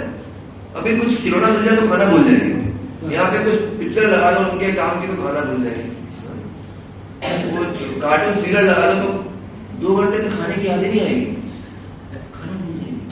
मतलब इतनी शक्ति दबा के एक जगह रख दिया जाए उसको आप कंट्रोल नहीं कर सकते। और जैसे जैसे व्यक्ति बूढ़ा होता है, एक जगह पे अगर 6 घंटा ही पड़ा रहता है तो कुछ फर्क नहीं पड़ता। वैसे भी करने की शक्ति तो है नहीं कुछ, इसलिए बोलते हैं बुढ़ापे में लोग सोचते हैं कि नाम जब आसानी से होगा, सोचते हैं, ऐसा होता तो नहीं है, लेकिन सोचते हैं कि चलो वैसे तो कुछ कर नहीं पाएंगे, बैठ के नाम जब भी करेंगे। तो जब आत्मा, जिसका स्वभाव बताया गया है, आत्मा का स्वभाव क्या है? आनंदमयो भयासार।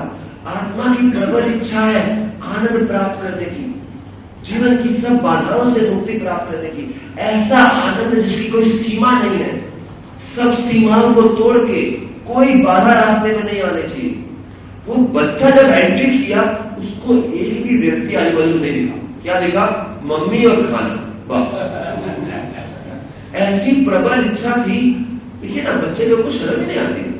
कोई बड़ा व्यक्ति अगर आएगा तो जो कोई बड़ा व्यक्ति आएगा और आते बोलेगा प्रभु जी खाना खाना, कोई ऐसा है जो आए करके सीधा बोलेगा? कोई मालूम नहीं, बोल भी दे दो करियो क्या है। अभी कोई बोले बहुत देर हो गई, बस हो गया, बहुत नाटक हो गया, अभी खाना खाना है। आजकल होते हैं लोग, बोल देते हैं ऐसा। तो लेकिन किसी को अगर प्रबल वेग आ रहा हो, करना ही है, तो उसको किसी को चीज की शर्म नहीं है।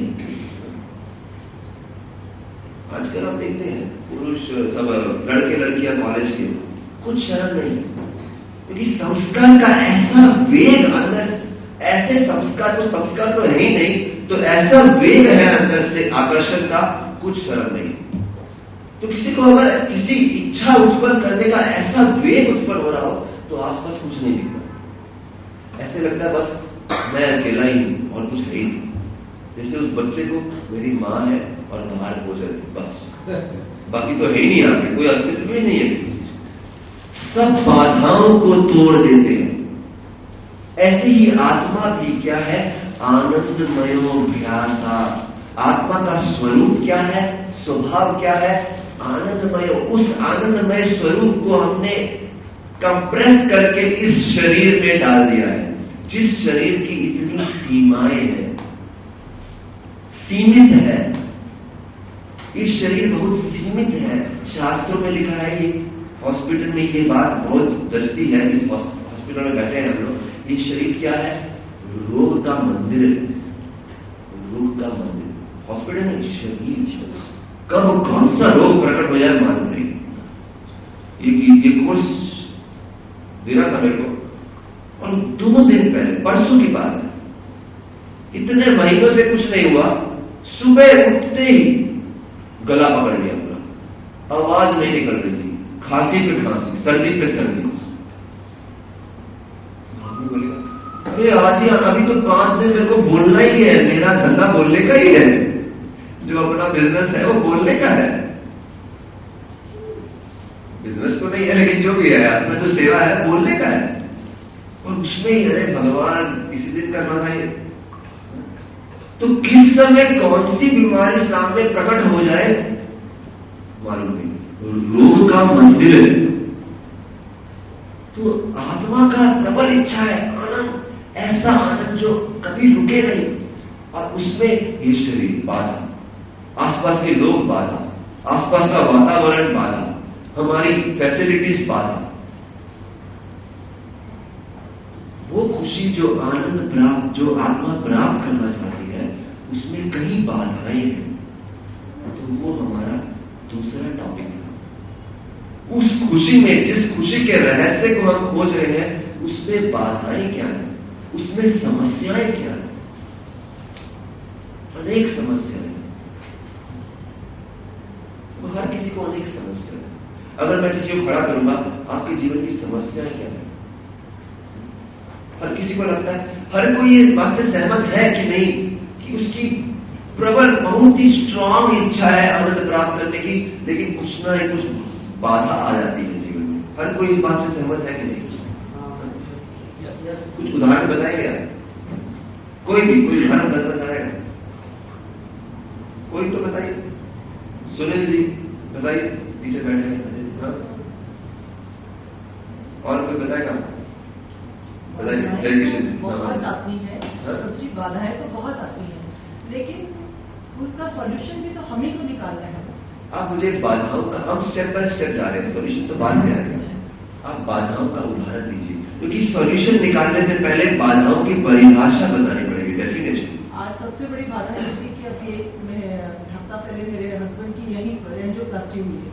उनको छोड़ के आना एक ये बाधा ही थी, लेकिन निश्चय था आना है। Thank you so much. भगवान से प्रार्थना करते हैं आपके लिए, हस्बैंड के लिए, और किसके लिए? और कोई बताना चाहेगा? बाधा और कोई हाथ बढ़ा के? मैं कुछ करना चाहता हूँ, लेकिन कोई जो मुझे नहीं करना दे। कोई उदाहरण दीजिए। फॉर एग्जाम्पल, मैं बिजनेस में आगे बढ़ना चाहता हूँ, लेकिन ऐसा मार्केट का फैलाव है, वहाँ पे कुछ वजह की वजह से रुकना पड़ता, कोई नहीं पाता है। तो मार्केट स्थिति ऐसी है कि आप बिजनेस में आगे नहीं बढ़ पा रहे। हम भगवान से प्रार्थना करते हैं बिजनेस से आगे बढ़ जाइए। और क्या बताइए? और दो तीन बताइए। खुशी के लिए जो लक्ष्य हम हासिल करते हैं, हासिल करने के बाद लक्ष्य और बढ़ जाता है, इसलिए खुशी हमेशा थोड़ा सा आगे ले जाती है। एक ये भी बात है कि हमारे गोल्स आगे चाहिए। हाँ, हमारी इच्छा होती है। एक इच्छा प्राप्त हुई तो बोला दूसरी।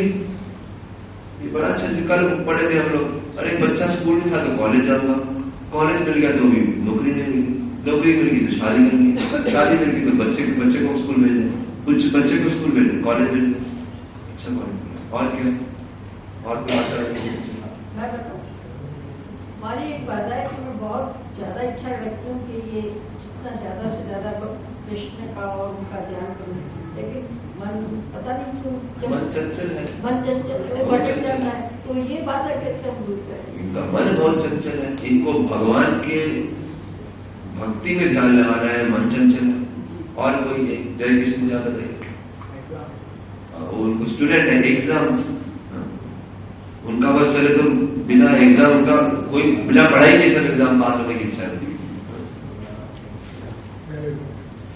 और कोई तो देखिए उनके लिए एग्जाम बाधा है, आपके लिए एग्जाम बाधा है, इनके लिए आपके लिए एग्जाम बाधा है, उनके लिए उनके हस्बैंड का स्वास्थ्य है, उनका स्वास्थ्य की परेशानी थी, इनके लिए इनके बिजनेस में बाधा है, आपके लिए बिजनेस बाधा है, आपके लिए बिजनेस बाधा है, उनके लिए बिजनेस बाधा है, आपके लिए आपका बिजनेस में बाधा है कुछ, उनका बिजनेस ही नहीं है कुछ, है कि नहीं?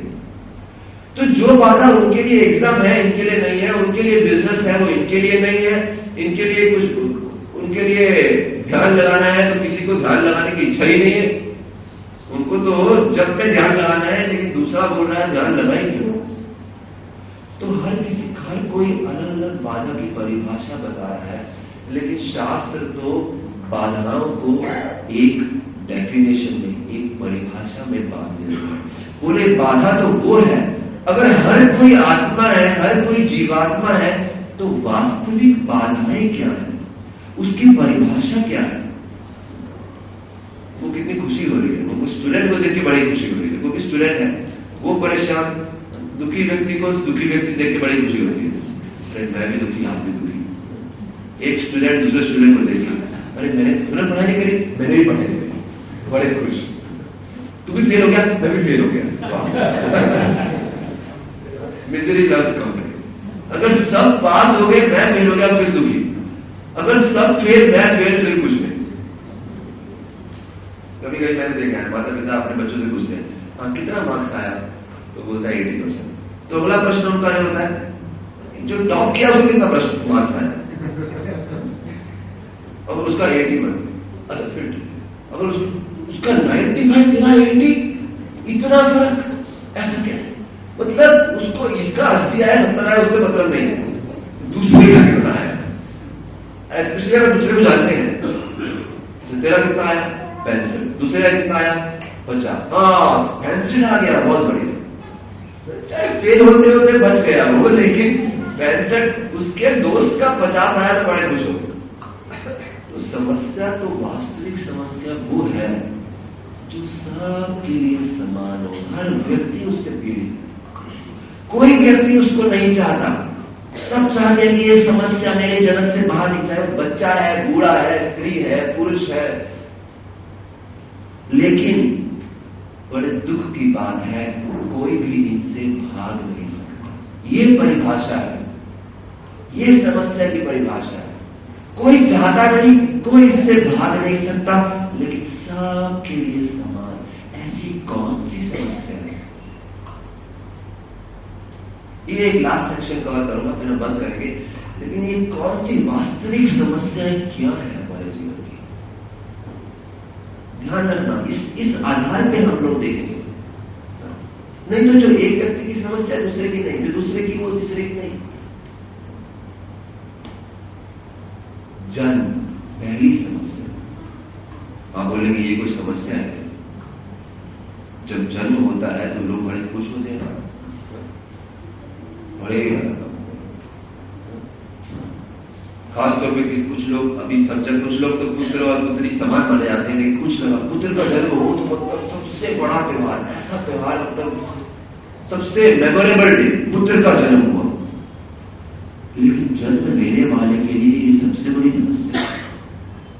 एक बालक के लिए आप सोचिए, एक जीव को एक जगह पे 9 महीने तक ऐसे एक पोजीशन में रहना, 9 महीने तक, और किस किस प्रकार की पीड़ाओं का सामना करना। शास्त्रों में बताया गया है कि ये बालक बहुत कोमल सी अवस्था में होता है, बहुत कोमल सी, अनेक प्रकार के कीटाणु जो मां के गर्भ में होते हैं उसको तकलीफ देते हैं, उसको पेन देते हैं। 9 महीने तक किस किस प्रकार के वातावरण में, कभी गर्म कभी ठंडा, अनेक कीटाणु है जो उसको काट रहे हैं, और उसकी चेतना भी विकसित होती है, उसको उस दर्द का महसूस होता है, महसूस होती है उसको दर्द। आप सोचिए 9 महीने तक, 9 सेकंड नहीं, 9 मिनट नहीं, आपको तो सिर्फ 1.5 घंटा इस कुर्सी पे बिठाया है। 1.5 घंटा केवल इस कुर्सी पे बिठाया है आपको। 9 महीने तक, वो भी, ये तो फिर भी बड़ा कंफर्टेबल पोजीशन है आप लोग का।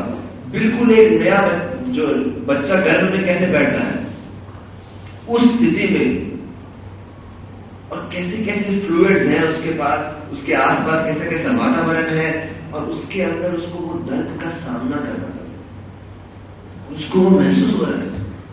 शास्त्र में एक शिशु की, एक गर्भ में जो शिशु है उसकी आत्मकथा बताई है। वो रोता है, चिल्लाता है, पुकारता है, भगवान से प्रार्थना करता है, प्रार्थना करता है कि मैं एक बार मैं बाहर निकलूंगा तो अपना जीवन पूर्ण रूप से, जो मानव जीवन का लक्ष्य है, मानव जीवन की जो मेन दिशा है, उसको प्राप्त करने में लगा दूंगा, अपनी सारी शक्तियां उसमें लगा दूंगा। एक बार मुझे यहां से बाहर निकल दूंगा। वो उस दर्द को, इतनी दर्द बढ़ जाती है। किसी को अगर बहुत, जैसे वो दिखाते ना, कभी टीवी में देखा रहेगा, पुलिस कभी किसी कैदी को पकड़ लेती है तो कैदी को अच्छा खासा पिटाई करते हैं, बोल तूने किया क्या, बोल तूने ऐसा किया है, बोल तू, उसने किया हो या नहीं किया, बोलता हाँ बोला पहले यहां से बाहर निकलने दो मेरे को, ठीक है, जो बोलोगे वो करूंगा, यहां से बाहर निकलने दो। क्योंकि पीड़ा इतनी बढ़ जाती है, तो गर्भ के अंदर शिशु की पीड़ा इतनी बढ़ जाती है। आप कभी सोचे हैं, बच्चा बाहर निकलती रोता है, क्यों रोता है?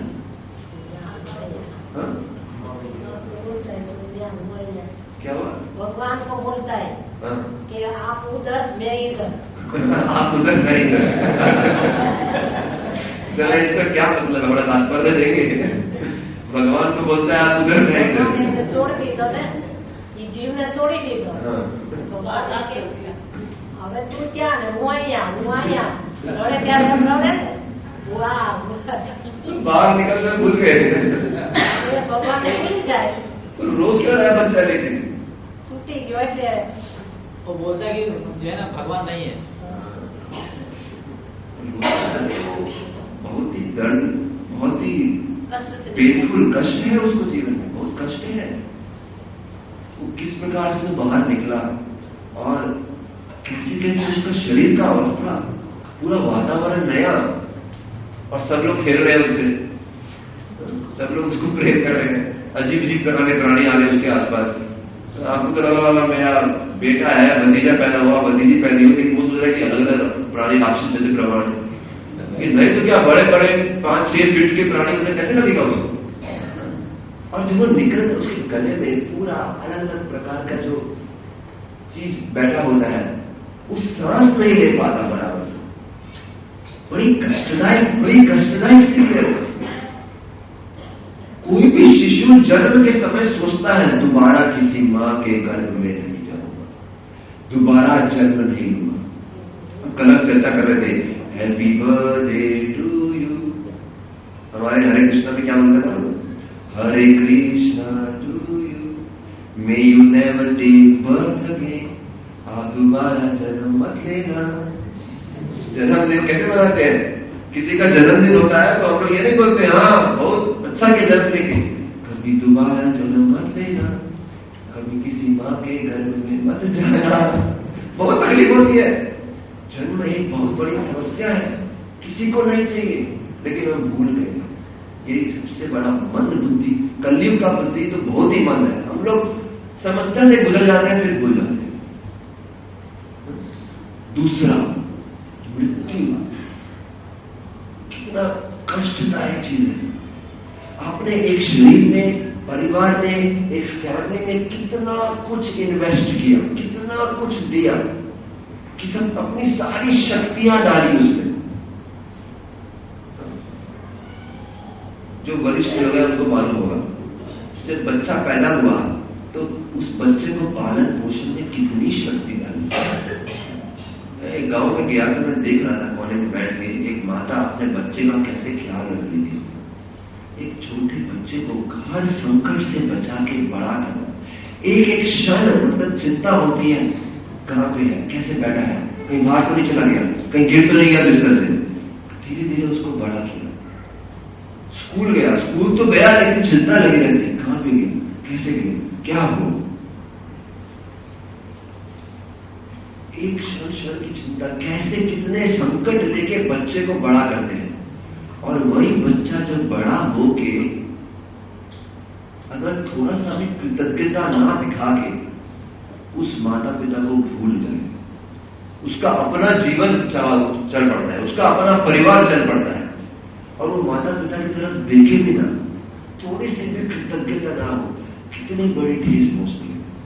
अपनी सारी शक्ति जिसको बड़ा करने में दिया, सारी शक्ति जिसको प्रेम प्रदान करने में दिया, वो मुड़ के देखा भी नहीं, हृदय पूरी तरह से टूट जाता है, बहुत दुख होता है। उसी प्रकार से जिस व्यक्ति ने अपना सारा जीवन 60, 70, 80 साल इस शरीर को, इस परिवार को, इस रिश्तों को बनाने में दे दिए, वो मरते समय सब कुछ उससे छीन लिया जाएगा। एक क्षण में सब कुछ छीन लिया जाएगा, उससे कुछ भी नहीं उसके पास रह जाएगा। बोलते हैं मरते समय एक व्यक्ति को इतना दर्द होता है, पद्म पुराण में लिखा है, स्कंद पुराण में लिखा है, जितना किसी को 42,000 बिच्छू काटने से होता है। एक बिच्छू काटे तो बहुत दर्द होता है, किसी को 42,000 बिच्छू एक ही समय पे काटे, बहुत दर्द होता है।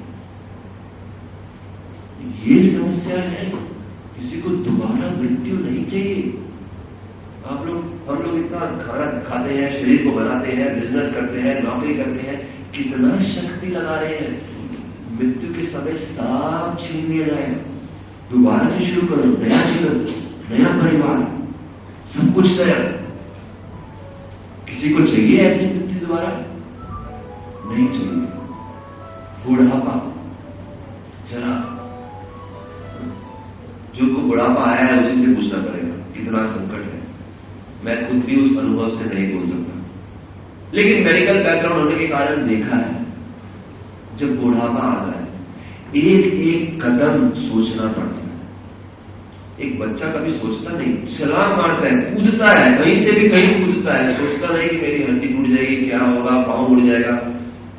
जब बुढ़ापा आता है तो एक कदम, हर कदम पे व्यक्ति सोचता है, कहीं फिसल तो नहीं जाता, कहीं कुछ हो तो नहीं जाएगा, हर कदम पे डर रहता है, एक एक जॉइंट अकड़ जाता है। इच्छाएं भरपूर है, इच्छाएं बहुत है, वही आनंदमय और भयासा, आत्मा की इच्छा है वही है आनंद लेने की, लेकिन शरीर की सीमाएं सीमित हो गई और हॉस्पिटल में बैठे हैं तो इसकी तो बात ही छोड़ो, व्याधि।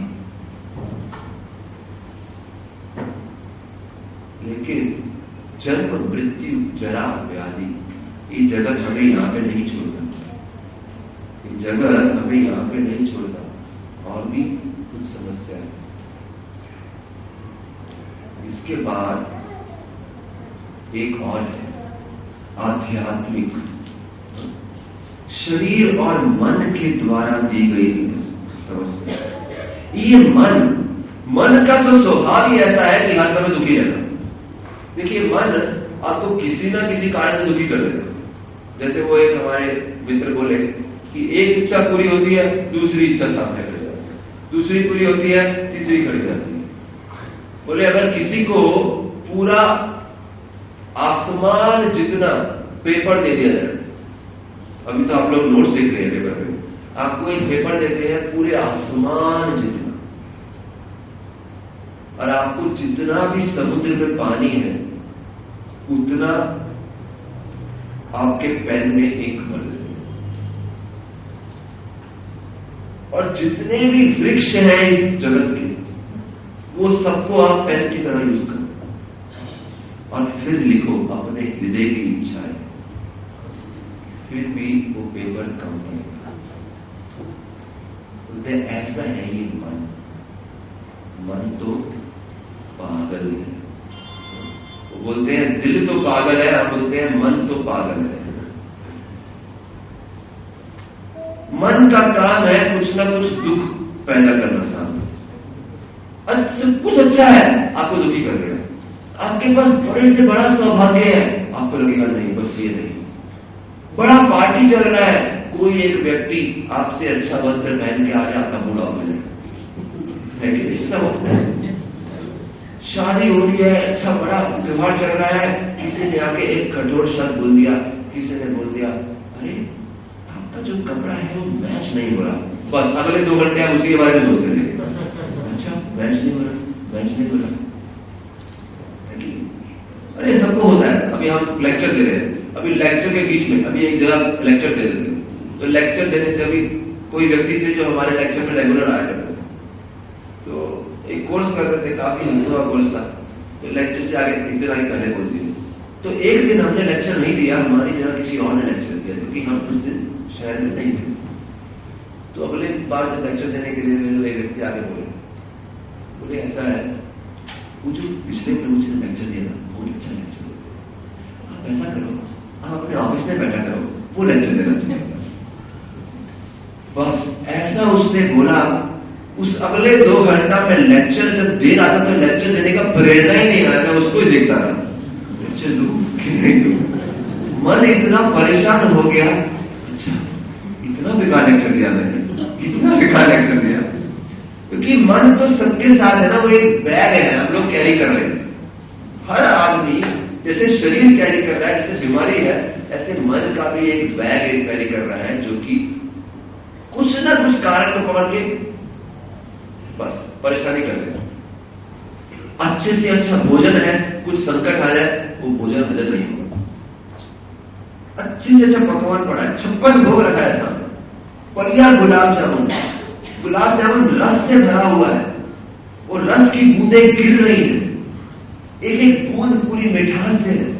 बाजू में जलेबी भी है, उसके बाजू में गुलाब जामुन है, उसका ठंडा ठंडा रस, और वो तर हो रहा है रस से। लेकिन किसी ने एक शब्द बुरा बोल दिया, जीवन में एक दुख हो गया, तो इतना रस भरा गुलाब जामुन और उसका रसगुल्ले के सामने गला पूरा सूख जाएगा, पूरा बंद हो जाएगा, एक बाइट भी अंदर गले के नहीं उतरेगा, दूर ले जाओ उसको। मन मतलब किस समय अच्छा भला त्योहार का अवसर है उसको दुखी कर देगा, छोटी चीज पकड़ के बैठ जाएगा और दुखी हो जाएगा। तो समझना चाहिए मैं नहीं हूं, क्या है मेरा मन। जैसे मैं नहीं हूं, क्या है वो मेरा मोबाइल है। बोलेगा मैंने आवाज नहीं किया, मोबाइल ने आवाज किया। ऐसे ही मैंने मन दुखी है, मैं दुखी नहीं हूं। अरे मन तो क्या है, पागल है। मन जे पागल मोरा, एक आचार्य ने बोला मन जे पागल मोरा।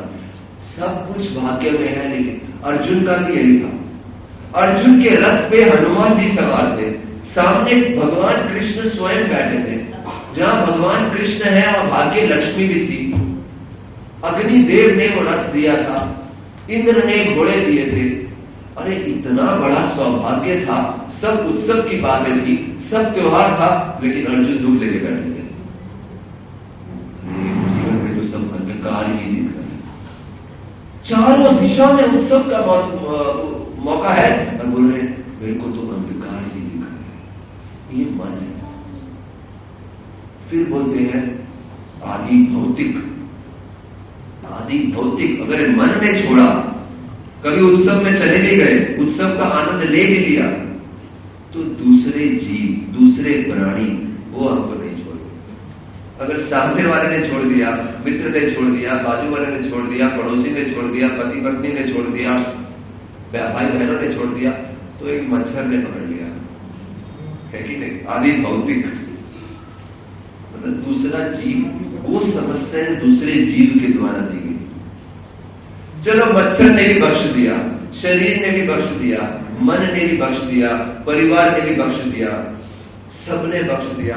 अच्छा जीवन चल रहा है, सब कुछ बढ़िया चल रहा है। एक बढ़िया बिल्डिंग में उसके 10वें माले पे बहुत बड़ा फ्लैट है, first class 4 bedroom hall kitchen flat है, बढ़िया बड़े बड़े कमरे हैं, सी साइड व्यू है, सुंदर 4-5 गाड़ियां हैं, सब कुछ है। लेकिन एक तीसरी चीज कभी भी पकड़ सकती है, वो है आदि दैविक।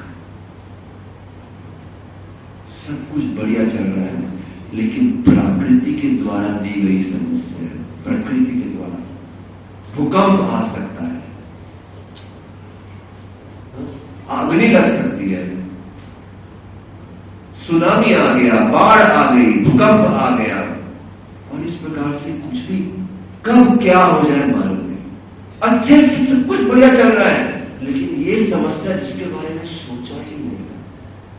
तो ये प्रकृति इन सब चीजों के द्वारा हम पे कॉन्टिन्यूस प्रहार करते हैं। तो हमने आज चर्चा किया कि कैसे आत्मा जो कि आनंदमय अभ्यास है, हमने आत्मा के बारे में जाना, कैसे एक सामान्य तर्क के द्वारा हम जान सकते हैं कि हम शरीर नहीं आत्मा है। मैं ये चश्मा नहीं, मैं ये शरीर नहीं, मैं ये हाथ नहीं, मैं ये कान नहीं, मैं शरीर में रहने वाली आत्मा। मेरा एक आध्यात्मिक स्वरूप है, मेरा एक आध्यात्मिक अस्तित्व है, एक व्यक्तित्व है, उसका एक आकार है, उसका एक वो हृदय में स्थित है, और वो कैसे अलग अलग शरीर बदल रही है, और ये शरीर उसको उसके आनंद को सीमित कर देते हैं। उस आनंद को असीमित रूप से प्राप्त करना चाहता हूं, लेकिन ये समस्या है जो हर एक प्राणी को सहन करनी पड़ती है। हर एक प्राणी को जन्म, हर किसी ने जन्म लिया, हर किसी को बीमारी होती है, हर किसी को बुढ़ापा होगा, हर किसी को मृत्यु आएगी, एक बार नहीं कई बार। हर किसी को मन हर समय वो लड़ता हुआ साथ है, किसी ना किसी वजह से परेशान कर देगा आपको। हर समय दूसरे जीव परेशान करने के लिए बैठे, और सब कुछ बढ़िया चल भी रहा है, तो कब किस समय प्रकृति का प्रहार हो जाए मालूम नहीं। तो करूं क्या? असीमित इच्छाएं, आनंदमय अभ्यास, आध्यात्मिक आनंद को प्राप्त करने की इच्छाएं, लेकिन इतनी सारी बाधाएं। तो हम खुशी के रहस्य में 4 बातें डिस्कस कर रहे हैं। हम खुशी क्यों चाहते हैं? क्योंकि हम आनंदमय अभ्यास। खुशी में बाधाएं क्या है हमने देखा, अभी हम कल चर्चा करेंगे।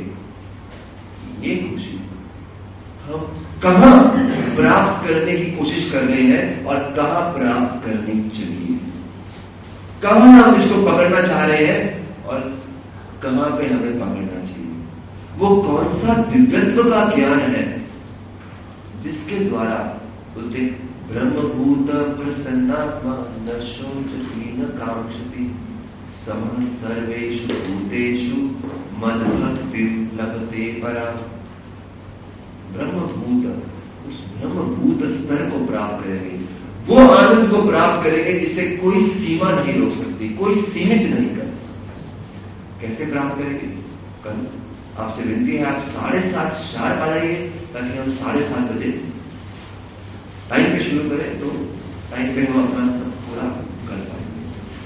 और एक चर्चा करेंगे हम कि वो शास्त्र जिसके आधार पर हम इतना सब बता रहे हैं, वो शास्त्र क्या आधार है उस शास्त्र का? क्या वो शास्त्र सच्चे हैं? किसने लिखे? गीता किसने लिखी? क्या मालूम गीता किसने लिखा? मैं तो नहीं था उस समय गीता लिखते समय, क्या मालूम व्यास ने चीटी नहीं किया, गलत नहीं लिख दिया। लेकिन आज तो कोई भी किताब लिखेगा, क्या मालूम सत्य नहीं लिखा उसको, ये भी एक बात। तो ये सब कल चर्चा करें। हरे कृष्ण।